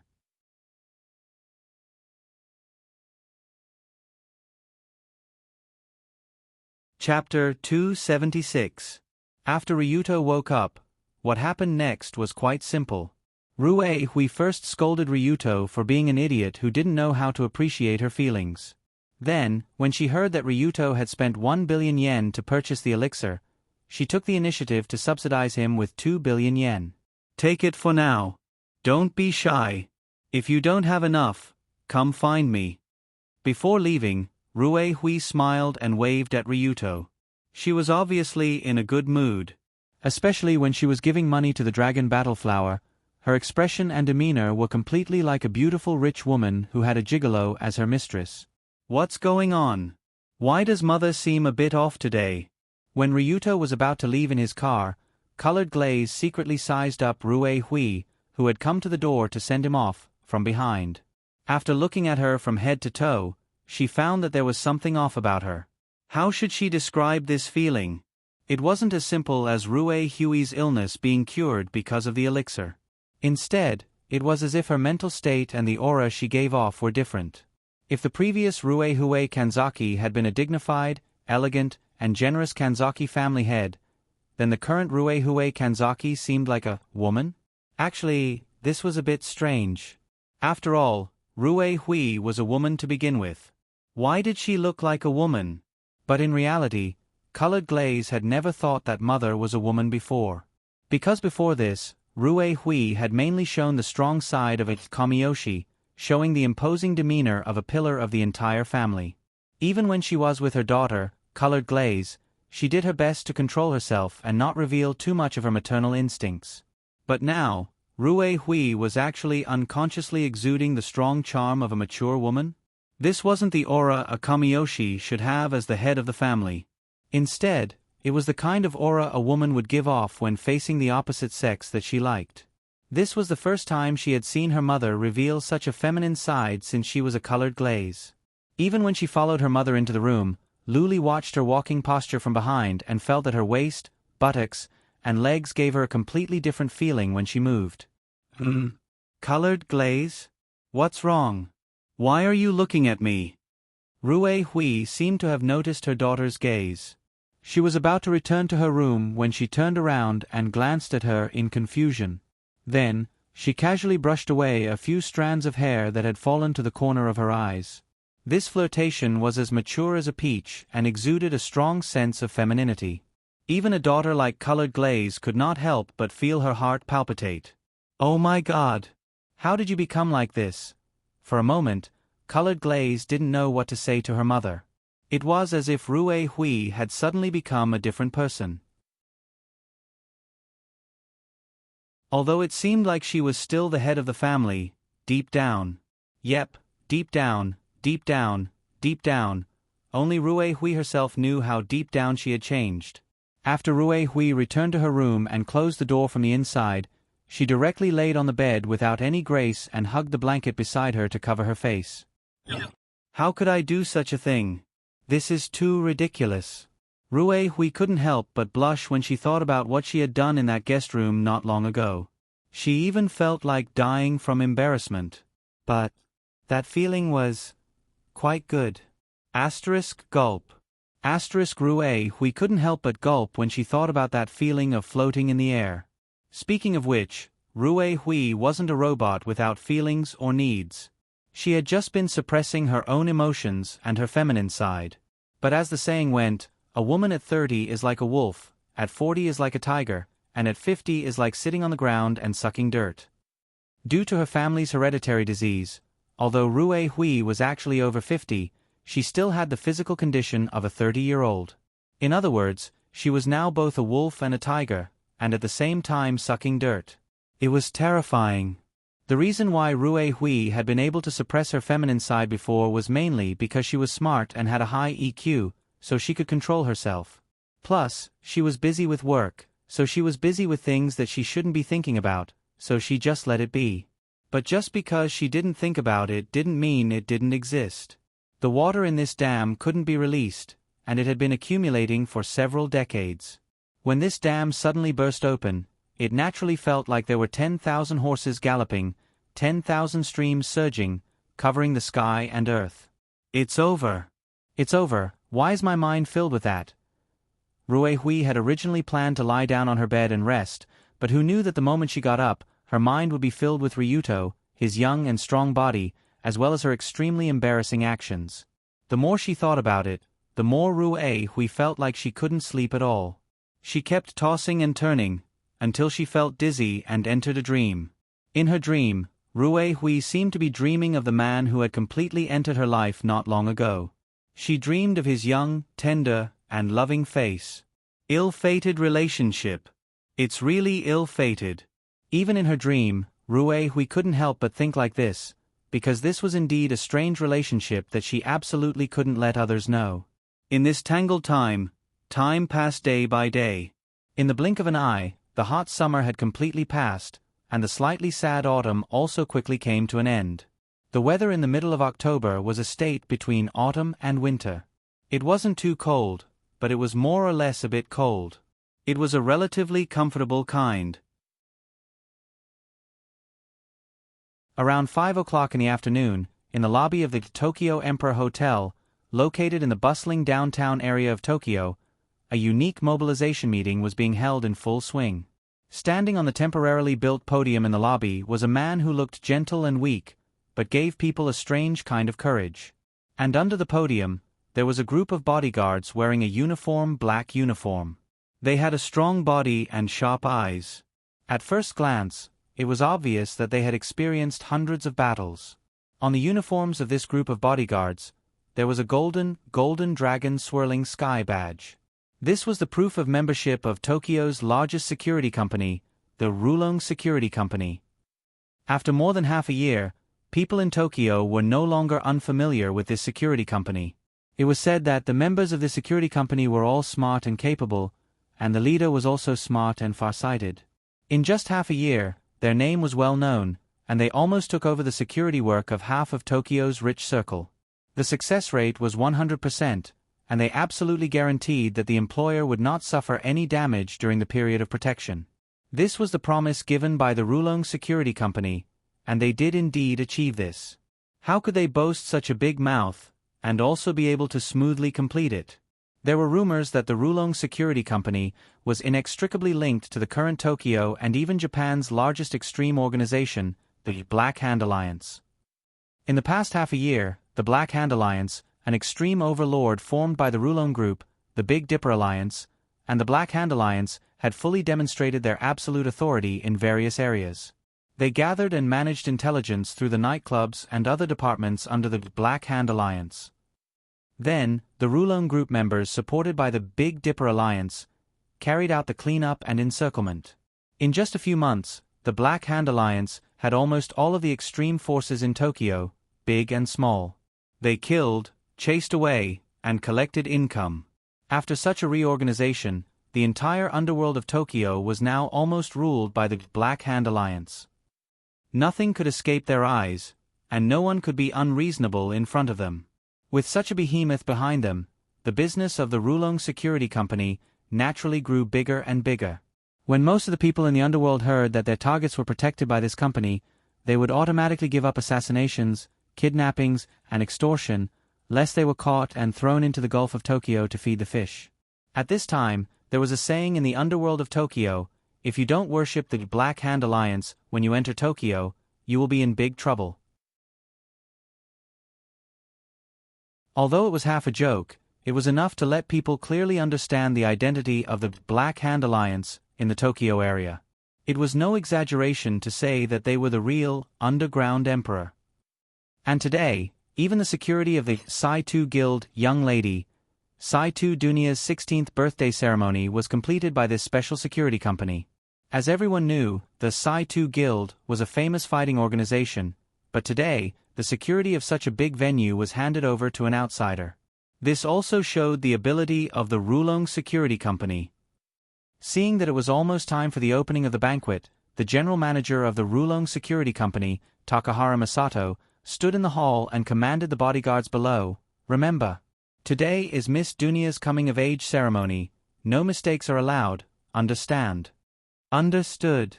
In an instant, a thunderous response came from below, and the response was uniform.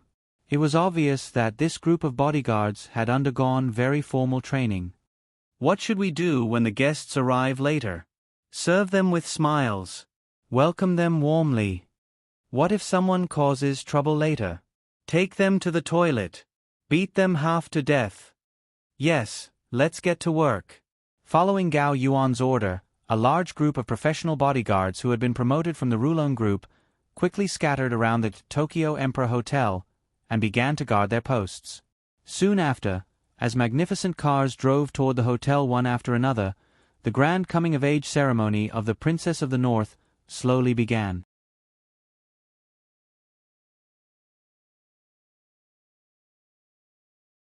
Chapter 277.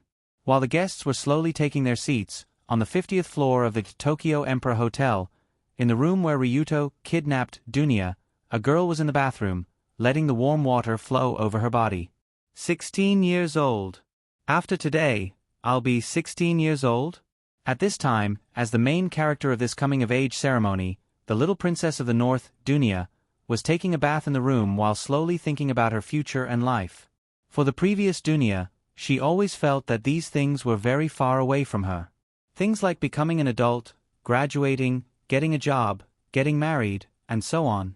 It was as if they were in the next life. But after today, after this coming-of-age ceremony, everything seemed to be right in front of her. Especially when his father was still discussing with a certain someone in the living room when they were going to get married. At this time, in the living room, Saito Takahiro was persuading Ryuto, "Son-in-law, why don't you just propose during this coming-of-age ceremony? Don't waste such a big show."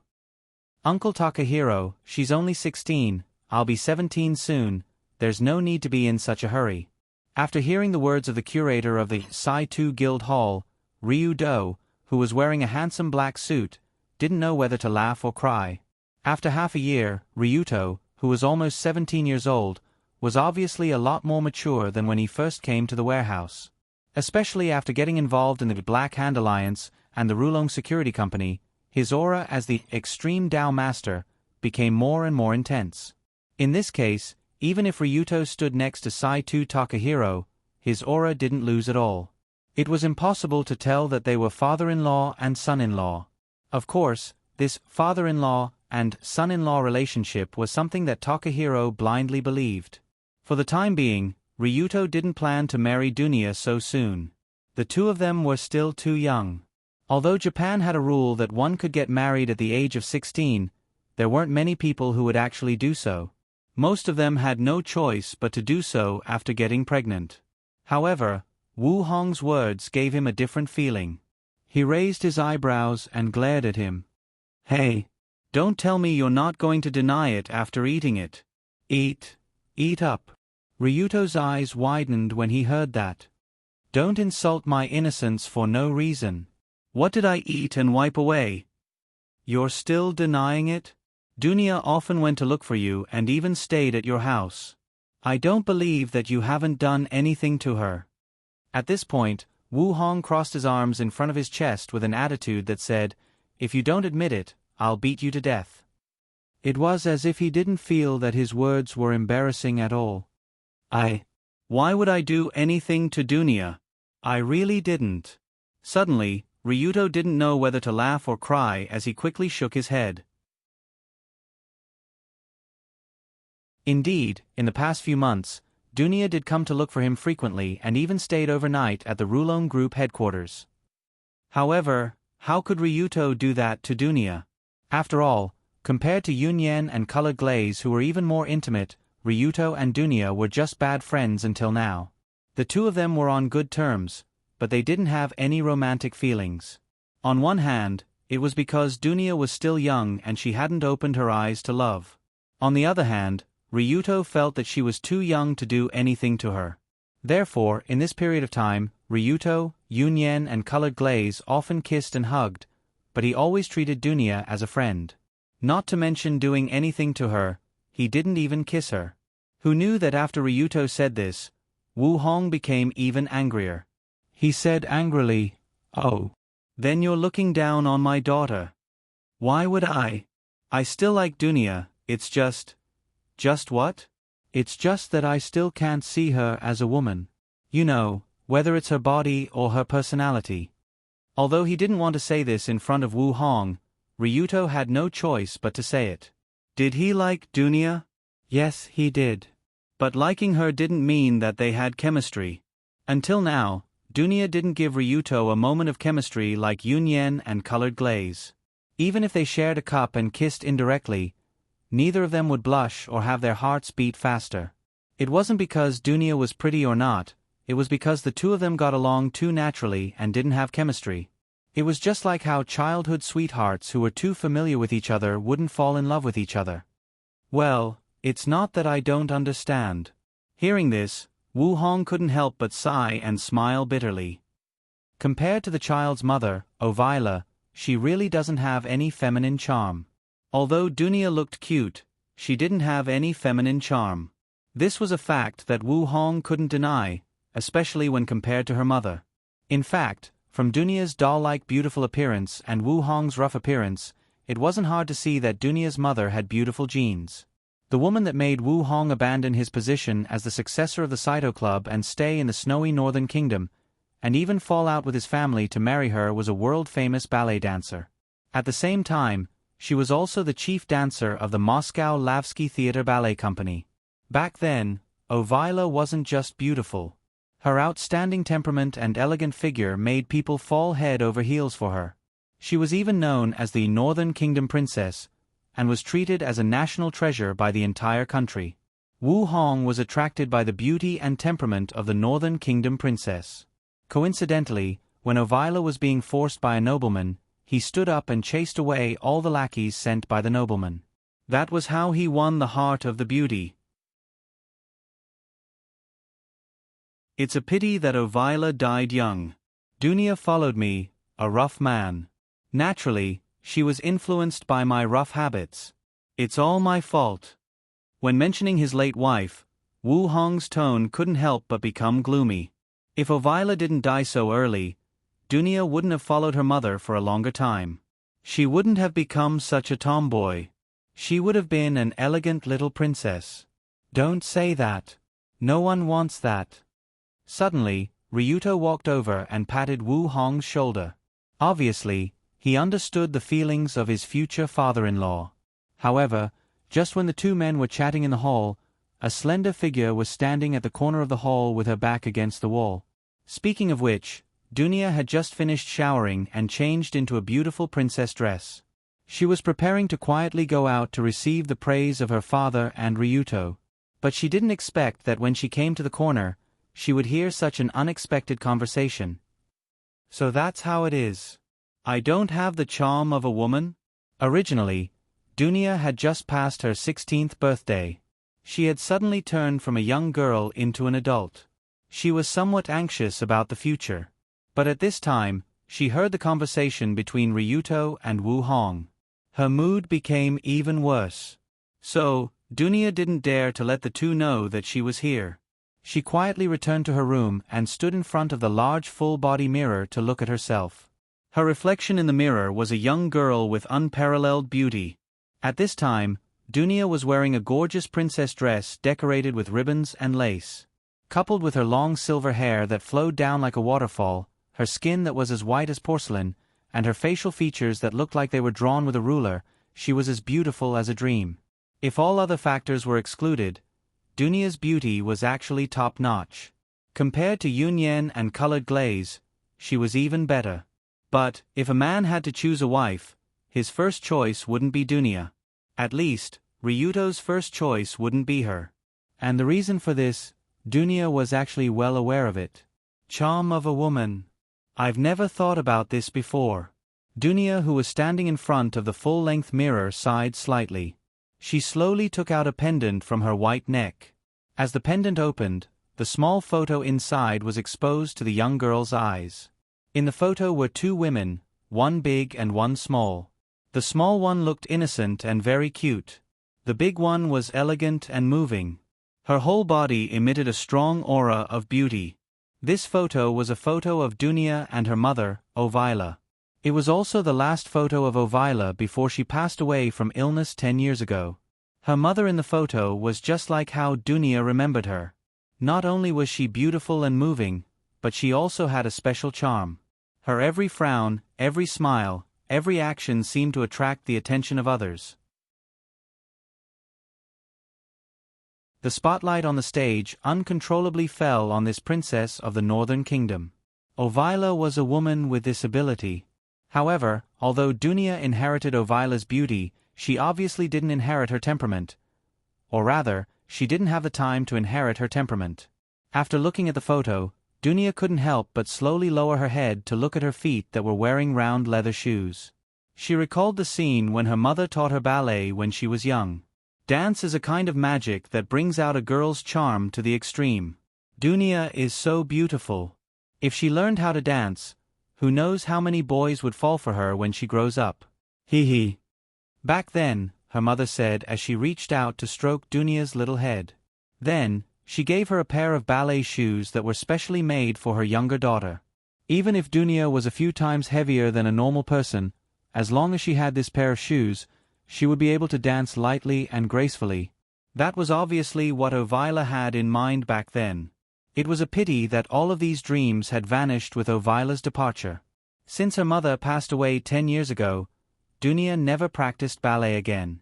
She never wore the pair of dancing shoes that she treasured when she was young. Until today, that pair of shoes was still in the cabinet. However, her feet had become too big and couldn't fit in anymore.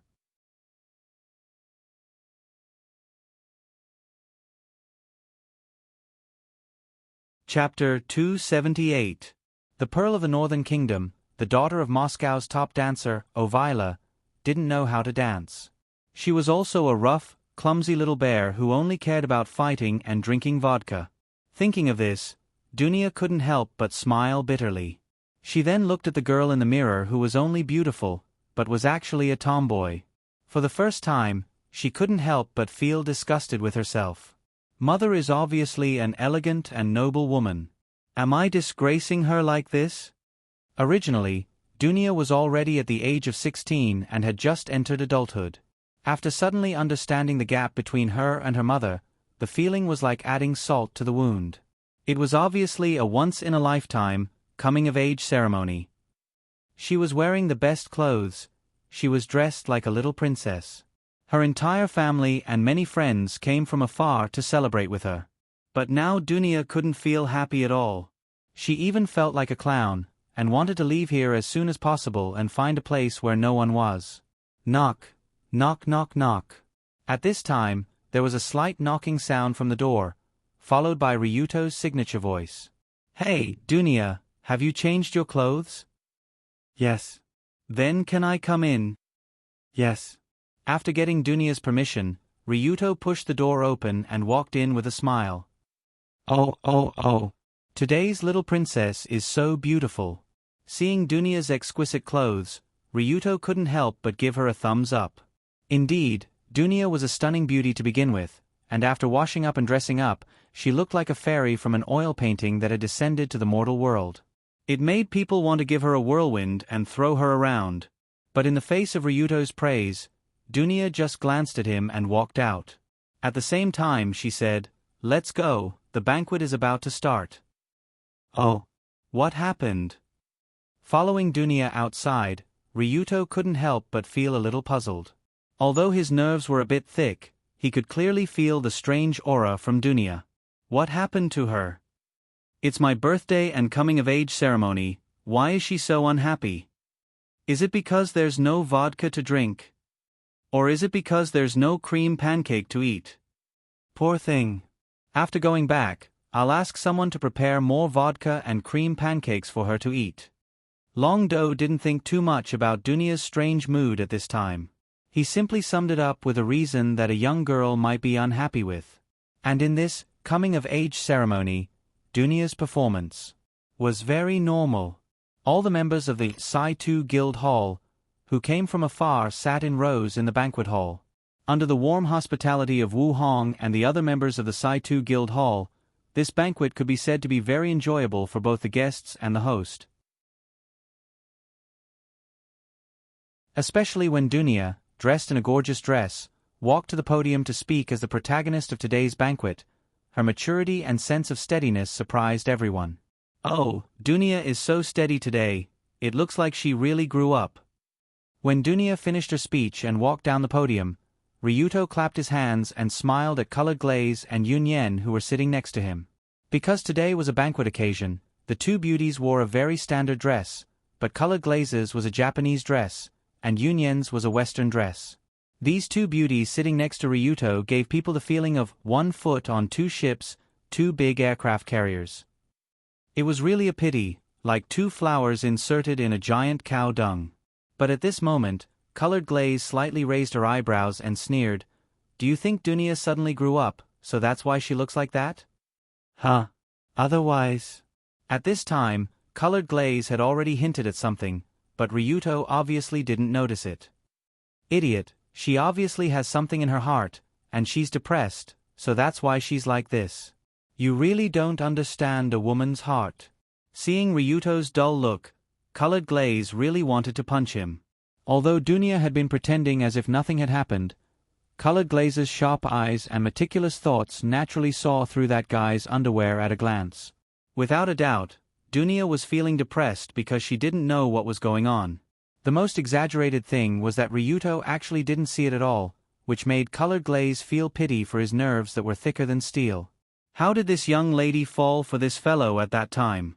Could it be that I fell for his fearless personality? Thinking of this, Colored Glaze couldn't help but sigh deeply, as if she was silently mourning for her hopelessly low standards in choosing a partner. Dunia has something in her heart? Feeling down? Huh. Now that you mention it, that seems to be the case. At this time, after hearing Colored Glaze's words, Ryuto finally realized that there was something wrong with that guy just now. Usually, Dunia was an optimist who showed everything on her face. Other than fighting, drinking, and eating, she basically didn't have any special hobbies. Because of this, Dunia usually didn't reveal the sentimental emotions of a young girl. Over time, it was very easy for people to overlook that she was actually just a 16-year-old little girl. After her coming-of-age ceremony ended, Dunia, who walked down from the podium, didn't follow her father to the dining table. Instead, she found an excuse to go to a secluded corridor not far away. To be honest, it wasn't that Dunia wasn't hungry, but she felt that she didn't have the appetite to eat, as if there was a stone blocking her heart. But it had to be said that this method of escaping made her feel very ashamed, because Dunia had already decided not to escape, but she still didn't want to go to the crowded banquet hall. Phew! What am I doing? Unknowingly, Dunia couldn't help but sigh. I also want to know what you're doing, tell me. It's useless even if I tell you, people like me. Yeah. Originally, Dunia wanted to casually say, people like me are probably hopeless. But halfway through, she realized that the wall beside her definitely couldn't talk.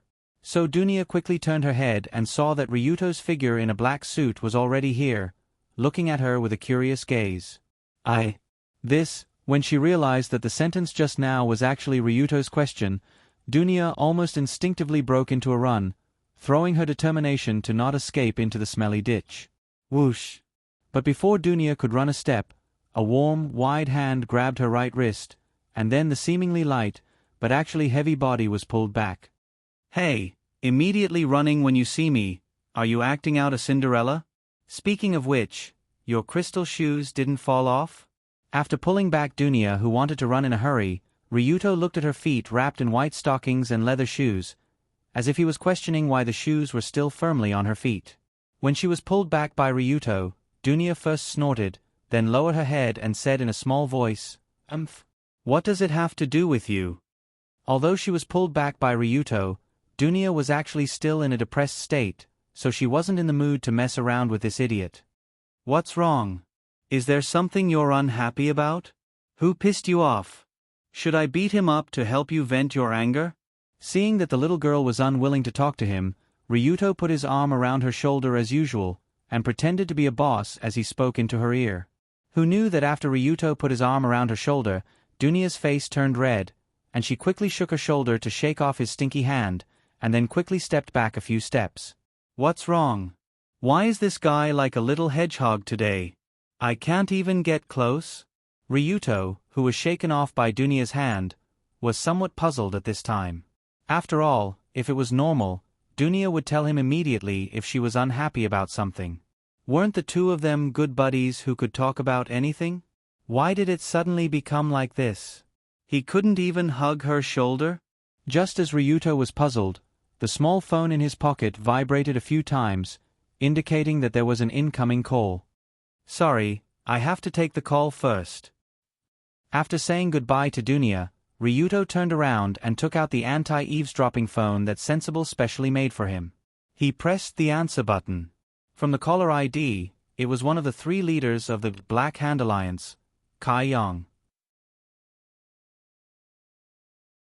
He was also the leader of the Big Dipper Alliance Armed Front. Because Kai Yang and Ryuto were from the same hometown, the two would occasionally go to Tessa's shop to drink, so their relationship was quite close. Hello, Kai Yang. What's up? Ryuto, because the Tomahawk in Moscow has a new leader, they want to sign a new weapons supply contract with us, and the price will be tripled. After the call was connected, Kai Yang's calm voice came from the other side, but the words didn't sound so good. As the leader of the Big Dipper Alliance, Kai Yang's main business was to smuggle firearms from all over the world, and the main supplier was the Northern Mafia, which was the bear named Tomahawk. Tomahawk. Tripling the price? Hearing this, Ryuto couldn't help but snort. Are their brains fried? Triple? They're not the only supplier in the Northern Mafia. We won't buy from anyone else at this price. The problem is that the large mafia, including the Mo Xiong and the Arctic villains, have already refused to negotiate with us, and they have threatened not to let other small dealers contact us. So that's why they want to extort us. Suddenly, Ryuto understood what the Mo Xiong Mafia were thinking. They saw that the Black Hand Alliance was rising too quickly in Japan, so they wanted to extort more from Ryuto and the others. Kai Yang, I want to go to Moscow to see the new leader of the Tomahawk. Arrange it for me immediately. You? Personally? That's not good. It might be dangerous. Those guys aren't normal. It's okay. They're not normal, and I'm not normal either. Saying this, Ryuto couldn't help but reveal a bloodthirsty smile, and at the same time, he couldn't help but loosen his muscles. After all, he hadn't personally dealt with someone in a long time, and recently, he was itching for a fight. Coincidentally, this dumb bear came to his door, so how could he not exercise?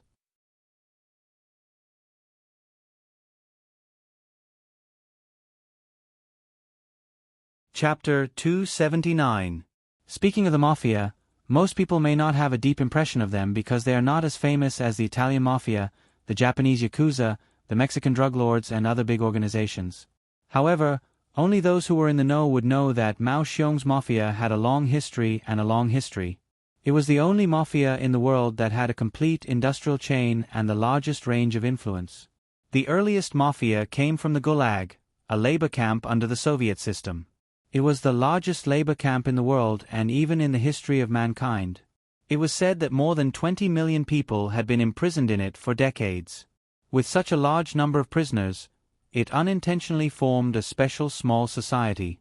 The only thing this society believed in was the dark code of absolute power. In the end, an unprecedented profession was even born in the Gulag, disciplinary bandit. Before joining the profession, they had to swear an oath of complete obedience to the precepts of crime and refuse to work legally. All necessities had to be obtained through crime. Otherwise, they would not hesitate to starve or freeze. From a certain perspective, a law thief was a pure bad guy with a goal. It was impossible to work. Even if they starved to death, they would not work. If there was no food, they would rob. If there was no money, they would steal.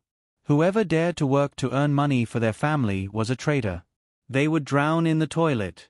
After the outbreak of World War II, many law thieves in the Gulag were sent to the battlefield and became members of the punishment camp. Basically, they were the ultimate cannon fodder who charged at the front of the battle and were responsible for taking bullets. Although the law thieves suffered heavy casualties during World War II, some of them survived and returned to the Gulag prison. Those who survived from the cannon fodder camp were basically people that even the King of Hell wouldn't dare to accept. They were fierce men who had truly experienced blood and fire. Every day, they would put their heads on their waists and charge towards long guns and cannons. In the end, as the Gulag was completely abolished, these fierce men who had fought in wars, carried guns, and worked in labor camps were directly thrown into normal society, thus giving birth to all kinds of mafias. From this point of view, the Japanese Kyoto that Ryudo and the others belonged to was simply a kindergarten-level organization compared to the Mao Bear Mafia. Whether it was combat power, organizational ability, or history, they were not on the same level. In the legends of the Mao Bear Mafia, the most exciting and unbelievable thing was that this group of guys had once sold nuclear materials. It was said that someone once went to the Mao Bear Mafia and said that he wanted to buy a nuclear submarine. In the end, the mafia manager did not say that he had it, nor did he say that he did not have it. Instead, he directly asked, "Do you want it with missiles or without missiles?" Of course, this might just be a joke, but it also reflected how much wealth the mafia had received after the collapse of the Soviet Union.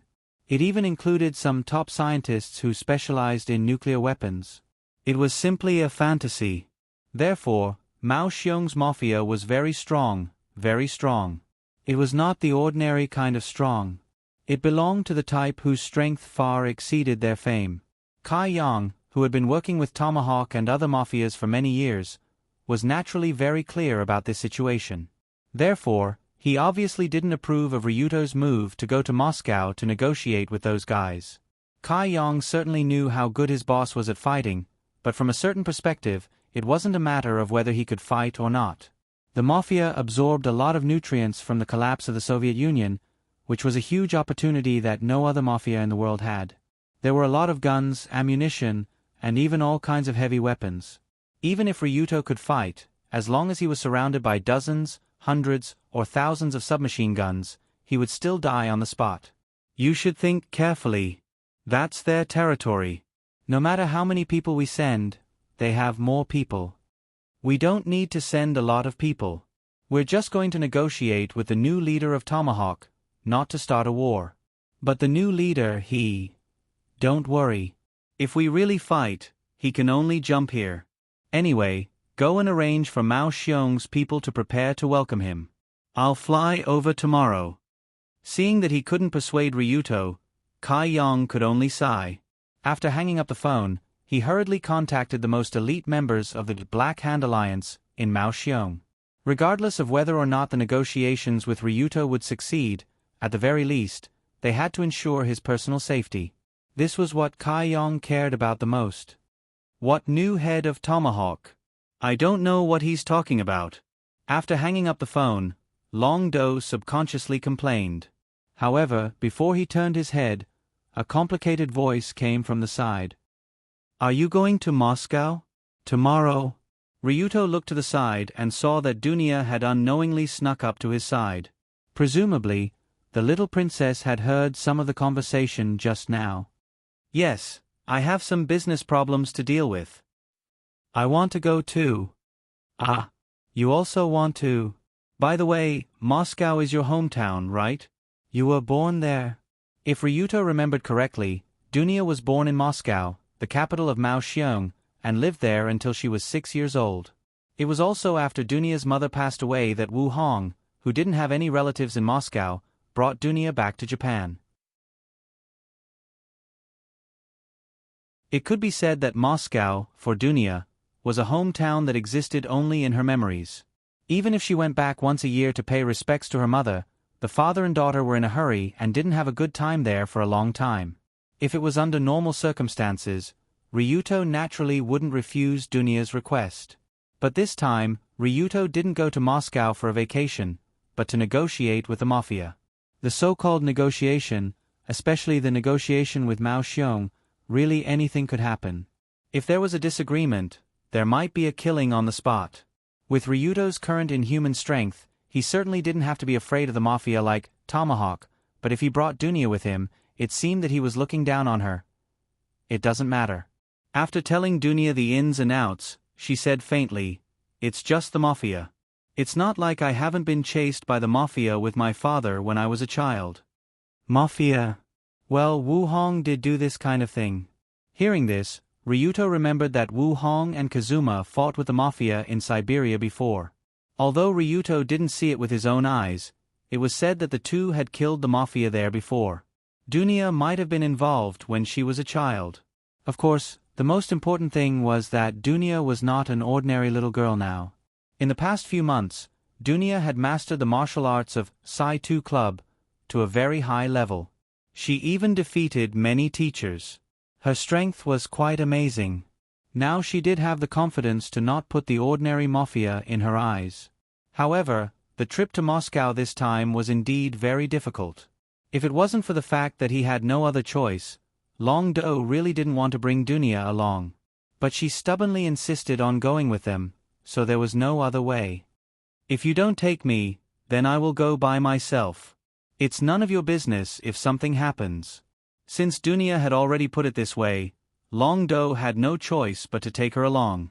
After all, it was more dangerous for her to go to Moscow alone. With the power of Tomahawk, they would definitely find out her relationship with Ryuto and capture her as a hostage. So, early the next morning, Ryuto booked a ticket to Moscow with Dunya. They set off from Tokyo International Airport and flew to Moscow Sheremetyevo Airport. From Tokyo to Moscow, the flight time was almost 9 hours. Throughout the flight, Dunya had an indifferent look on her face. She didn't seem to be happy at all. Dunya, do you want to eat potato chips? No. Dunya, do you want to play games? I brought 2 game consoles. I don't want to play. Dunya, I ordered cream cookies for you in the cabin at noon. Are you happy? Thank you. Just like this, no matter how Ryuto tried to get close to her, Dunya, who was sitting next to the window, just looked at the scenery outside the window and didn't say a word. Needless to say, this Dunya was actually quite pleasing to the eye. Previously, Ryuto's comment on Dunya was, "What a beautiful little loli, it's a pity that she has a mouth." After all, at that time, Dunya was degrading and cursing as soon as she opened her mouth. At this time, Dunya became much quieter. The expression on her face was very cold, and she didn't even speak. With the northern-style light blue broggy dress on her body, she looked like a beautiful doll. But even so, Ryuto was still a little worried when he saw her like this. Yesterday, at the coming-of-age ceremony of Miss Sai-tu, her "I don't love anyone" look was very surprising. Who would have thought that after getting on the plane a day later, Tonia's attitude was still the same, and there was no change at all? What's wrong with her? Why does she feel like she was wronged? But Dunya didn't look like the kind of person who would cry after being wronged. For Ryuto, who was relatively insensitive, he couldn't understand Dunya's delicate thoughts at this time. After trying all kinds of methods, he could only let her calm down for a while. 9 hours later, the flight successfully arrived at the Sheremetyevo Airport of the northern capital Moscow. Although it was October at the end of autumn, the weather in Moscow was very cold compared to Tokyo. Even if there was no snow today, the temperature was still in the single digits. Moscow. I'm back. After getting off the plane, Dunya looked at the city where she was born, and a complicated expression flashed in her eyes.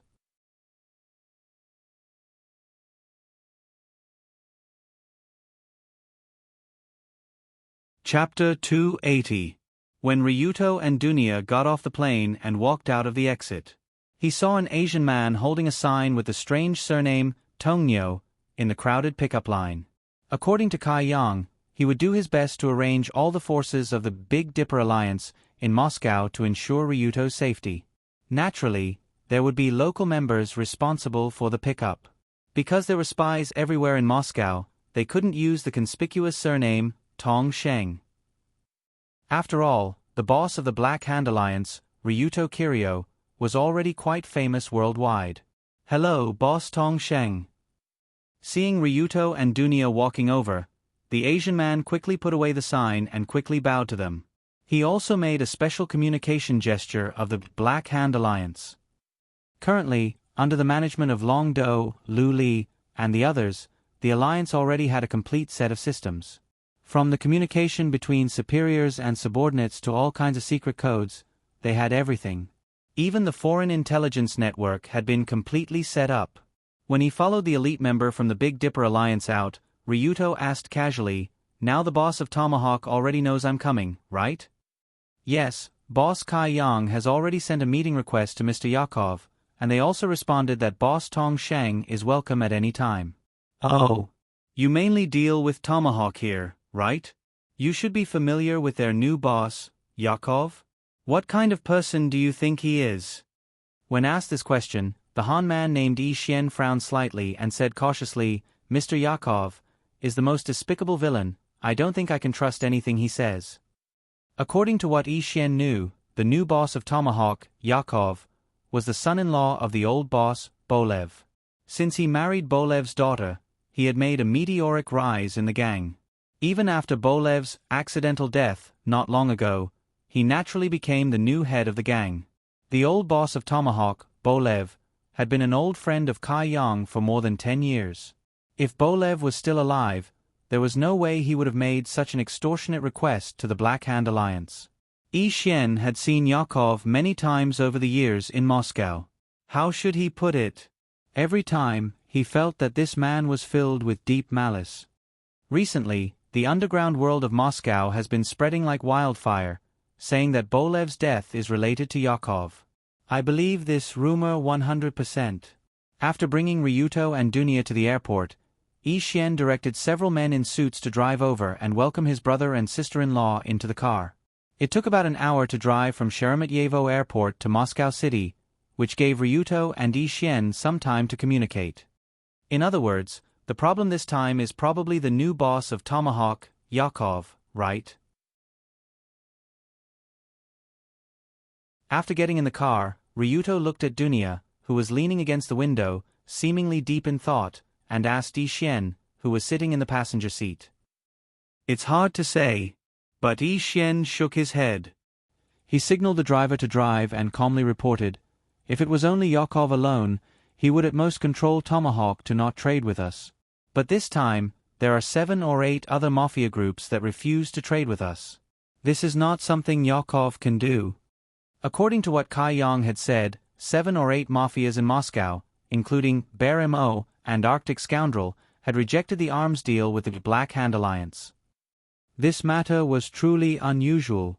If it was only Yakov who had a problem, then he could only represent Tomahawk at most.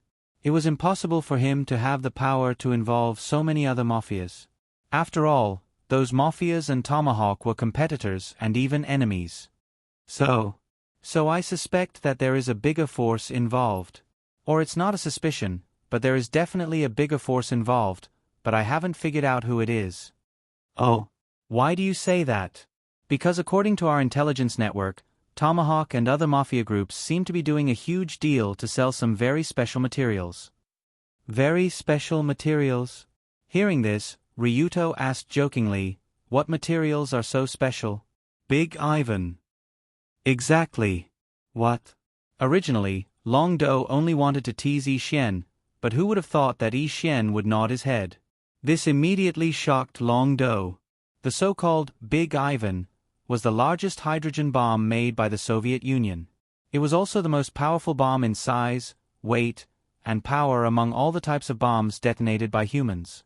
Yi Xian said that someone wanted to buy the materials to make Big Ivan, which meant that those people wanted to buy the materials to make thermonuclear weapons. It was extremely difficult to buy nuclear materials in today's world. After all, this thing was not something that could be bought with money. Just finding a buyer was close to a fantasy. But just because it was extremely difficult didn't mean it was impossible. According to Yi Xian, when the Soviet Union collapsed a few decades ago, a batch of nuclear materials was distributed to KGB agents and some armed organizations. Some nuclear physics scientists even cooperated with the mafia after the collapse of the Soviet Union to deal with these things. Although after so many years, there weren't many mafia groups that still had nuclear materials on hand. But coincidentally, Tomahawk, Mozambique, Arctic Villains, and other mafia groups each had a small batch of enriched uranium and other radioactive materials. Together, it was enough to make a big guy. Based on the timing of the mysterious force's appearance, their deal should be directly related to the change in attitude of Tomahawk and other mafia groups. It seems that they are targeting our Black Hand Alliance, but I don't know what. There's no need to think about it. I probably know who is behind it. Just as Yi Xian was trying to analyze who was behind the scenes, Ryuto sneered slightly, just like Conan who had just discovered the truth of the matter. If it was in the original world, Ryuto wouldn't be able to guess who was behind it, but in the world of Red Album 2, No One Survives, a group of people happened to be trying to make the ultimate weapon that could destroy the world. And that group of people was Heavenly Eye Group. That's right, it was the Heavenly Eye Group. Who else could it be? The Heavenly Eye Group was originally an international-level arms dealer. Their technology tree in weapon manufacturing had already reached a quite exaggerated level. As long as there were suitable materials, it wasn't difficult to make nuclear weapons. This was especially true for the entry-level nuclear weapon, the atomic bomb. That was something that could be created decades ago. Therefore, for most forces, the most troublesome part of creating a nuclear weapon was to obtain the materials and resist the pressure, not the creation itself. Because of the existence of the Treaty on the Non-Proliferation of Nuclear Weapons, any force that wanted to make nuclear weapons would be sanctioned by international gangsters. In addition, the materials were hard to find, so there were very few forces that had nuclear weapons. It didn't mean that nuclear weapons were difficult to make. But would a woman like I.M. care about this? What a joke. At the end of the original storyline, Yongji used all the resources of the corporation to create a large hydrogen bomb called the Sixth Demon's Wrath. As long as it was detonated, it would cause the entire island to explode, causing the Earth's crust to change, earthquakes, and tsunamis to follow one after another. In the end, the entire country would be finished. At that time, many players were wondering where I.M. got so many nuclear materials. Now it seemed that Ryuto had accidentally found the answer. So that's how it is. It seems that the nuclear materials of the Heavenly Eye Group were obtained from the Hairy Bear Mafia? Then the person who came to communicate and purchase should be him? He seems to be a hairy bear too? Thinking of this, Ryuto couldn't help but think of a weirdo with a muscular body who wore a windbreaker no matter how hot the weather was. The head of the Heavenly Eye Group's weapons department, Nikolai. In the original work, Nikolai was a hairy bear. It was said that he used to be a KGB agent serving the Soviet Union. After the collapse of the Soviet Union, he accidentally met I.M. and was taken in by her, becoming the core force of this group. Such an old agent who was born in Moscow and had a wide range of contacts in many fields, plus the exaggerated background and wealth of the Heavenly Eye Group, it wouldn't be difficult for him to reach an agreement with a mafia like Tomahawk. In that case, the main opponent this time wasn't just Tomahawk, but also the weapons department behind them. Ryuto had a deep impression of the weapons department that was mainly responsible for the development and use of weapons in the original work. How to describe it? If the pharmacy department was a group of monster doctors led by Yomi who developed superhuman potions like Hell Butterfly, then the weapons department was a group of monster designers led by Nikolai who developed all kinds of strange and highly destructive weapons. For example, the bullet absorption device that Ryuto was tricked by I.M. in the unrestrained Sky Tower was the work of the weapons department. It was easy to imagine how powerful the technology of these guys was. It was completely beyond the level of half an era. If he wanted to fight with them in Moscow, Ryuto, Yi Xian, and a few other members wouldn't be enough.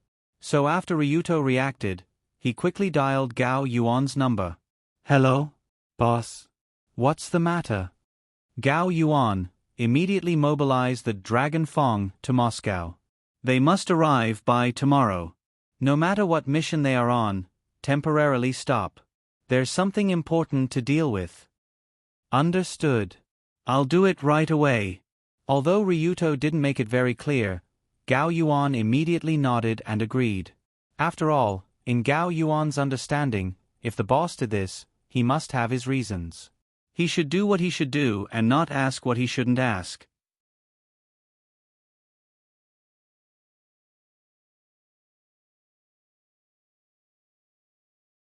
Chapter 281.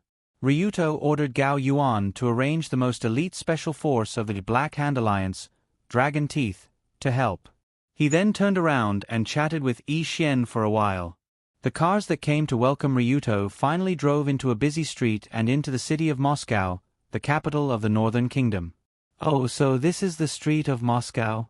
It looks quite unique. Looking at the streets of Moscow from the outside of the car, Ryuto couldn't help but feel that it was an eye-opener. It was almost 6 o'clock in the evening, but the sky in Moscow was still clear. After all, in a city in such a geographical location, it would only get dark after 8 or 9 o'clock, so it was still possible to enjoy the scenery at this time. The capital of the Northern Kingdom, Moscow, was a city with a mix of many classical architectural styles, such as Byzantine architecture, classical architecture, Baroque architecture, etc., but generally, it used highly contrasting red bricks, green tiles, and roof decorations to make the buildings bright. The streets were filled with hairy bear men, their mouths filled with the taste of vodka.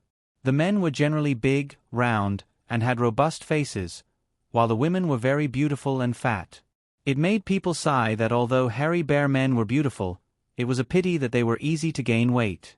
The streets were filled with authentic exotic buildings and numerous commercial shops. From time to time, 3 to 5 strong men could be seen drinking vodka in the cold wind of single-digit temperatures, perfectly displaying the valiant temperament of the city. As the car slowly moved forward, the group came to the place where Ryuto and Dunya were going to live, the Moscow Four Seasons Hotel, which was located directly across from the Kremlin. The Red Square area where the Kremlin was located had always been the historical, geographical, and religious center of Moscow, and the top destination for tourists. No matter the season, one could see the cobblestone ground, the majestic fortress, and the dreamy St. Basil's Church. Of course, the best, Moscow Four Seasons Hotel in Moscow was located near the Red Square. It was a Moscow hotel that had been in business for nearly 100 years, so it was one of the best 5-star hotels. Then, the meeting with Yakov is set for tomorrow at noon. Please have a good rest here tonight. I won't disturb you. After sending Ryuto and Dunya to the door of the luxurious presidential suite on the top floor of the Four Seasons Hotel, Ixien bowed slightly and left, leaving only a few members of the Big Dipper Alliance to guard the door. Phew. I'm really tired. Don't you think so? After returning to the room, Ryuto unconsciously lay down on the large, double bed, as if he couldn't wait to lie down and sleep until tomorrow. Originally, Ryuto thought that this trip to Moscow was just a simple fight with Mao Xiong. Who would have thought that it would involve the manufacturing process of the Sixth Demon's Wrath, a weapon that could destroy a country. As for Iam's plan to use nuclear weapons to wipe out Japan, Ryuto originally didn't want to interfere. However, his entire family was in Yoto, and his 3 harem and the 3 major forces behind them were also in Yoto. He couldn't just ignore it. If Iam really did use a hydrogen bomb, Ryuto could take Colored Glaze, Yunyen, Dunya, and Rue Hui and escape, but he couldn't take everyone from the Rulon Group and the Black Hand Alliance with him. At least before the threat of nuclear weapons was confirmed, even with Ryuto's identity and status, it was impossible for everyone around him to escape to another country. After all, it was hard to believe that a major force was preparing to create a nuclear weapon to wipe out Japan. Unless Iam really used the Sixth Demon's Wrath, then others would believe Ryuto's words and escape with Ryuto. But no matter what, Ryuto and Iam were mortal enemies. If they could stop their mortal enemy from creating the Sixth Demon's Wrath, it would be the best. That was why Ryuto transferred the elite members of the Rulong Security Company over. Although there were only 100 people in the special forces named Dragon Teeth, they were all transferred from the original Dragon Group, and then sent to the Middle East battlefield to undergo more than half a year of thorough militarized special training to build the team. With the best coach, the toughest environment, and the best equipment, the Dragon Fong was created by combining these elements. Although it was slightly inferior to Yongji's Conquering the World, in terms of combat ability, it was not too far behind. It could already be regarded as a first-class special force. However, the arrival of the Dragon Fong and the confrontation with the Tomahawk would be tomorrow. In order to prepare for tomorrow's chaos, Ryuto needed a good rest today. In addition, he woke up early in the morning and took more than 10 hours of plane and car travel, so he was already very tired. Obviously, Ryuto was not the only one who felt tired. Dunya, who was traveling with him, also looked a little pale. She walked to the bed listlessly and laid down on it. But after lying on the bed, Dunya realized that Ryuto was lying on the same bed as her. So she turned her head and said in a muffled voice, "Hey, go back to your own room, this is my bed." "Go back to my own. Wait, I don't have a room here. Did that fellow Ixien only book one room?" Speaking of this, Ryuto realized that this luxurious presidential suite seemed to be only a double room, so he quickly went out to communicate with his subordinates outside and asked them to book another room for him. But a few minutes later, the subordinate hurried back and awkwardly said that the Four Seasons Hotel Moscow was full and there were no vacant rooms. If he wanted a room, he would have to change to another hotel. So troublesome. Forget it, I'll just squeeze with Dunya for one night. After returning to the room, Dunya had already taken off her shoes and socks, revealing a pair of petite and smooth jade feet. She was lying on the bed in a daze. Seeing Ryuto come back, she asked without turning her head, "Is the room ready?" No, just squeeze with me tonight. Squeeze? Are you kidding me? Who wants to sleep in the same room with you? Suddenly, Dunya frowned and said in a very dissatisfied tone. But when he heard this, Ryuto's doubts in his heart became heavier. Who wants to sleep in the same room with me? Is this something a human would say? Have you never slept with me before? Although a few months have passed, Ryuto also believed that Dunya would not really forget that night when she was infected by the hell butterfly. Ryuto lay next to her and slept for a night. Why could she sleep in the same room with Ryuto a few months ago, but not now? With a puzzled expression, Ryuto climbed back onto the bed and asked, "Then you have to explain why you can't sleep in the same room with me. Who are you to me? Why can you sleep in the same room with me? Who am I to you? According to what your father said, we should be engaged, right? Then what's the problem with sleeping in the same room?" "Humph, it was you who said that you can't treat me as a woman, and now you have the nerve to say such words. How shameless." When she remembered what Ryuto said to her father, Dunya could not help but clench her teeth and cover her head with a pillow. "I can't treat her as a woman? Ah. So that's why. Did you hear what I said to Wu Hong?" Hearing this, Ryuto could not help but pat his head. Only now did he understand why Dunya was so strange for 2 consecutive days. Last night, when Ryuto was forced to marry by Wu Hong, he said, "I just can't treat her as a woman, you know, she has a good figure and a good temperament." These words should have been secretly heard by Dunya. How to put it, these words were mainly to express his desire to not marry Dunya so soon, but it did not mean that Ryuto did not like Dunya. Did Ryuto like Dunya? Of course, he liked her. But did Ryuto want to treat her as a woman? Not for the time being.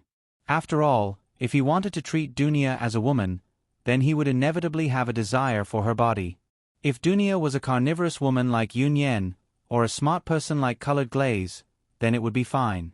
The problem was that Dunya really did not know anything. Until now, Dunya, who had just reached adulthood, did not know what strange things could happen when a man and woman were together. This innocence and ignorance was her weakness, but also her greatest strength.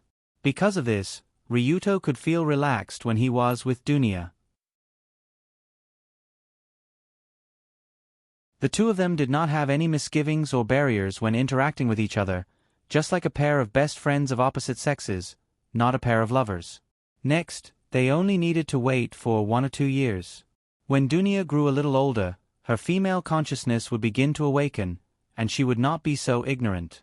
Then, the two of them would be able to move past the stage of best friends, and towards the realm of lovers or even husband and wife. This was the best and most natural process. In this way, Ryuto would not have to personally destroy Dunya's innocence in advance. It would feel like he was tarnishing her feelings. But what Ryuto did not expect was that his conversation with Wu Hong seemed to have accidentally awakened Dunya's female consciousness in advance.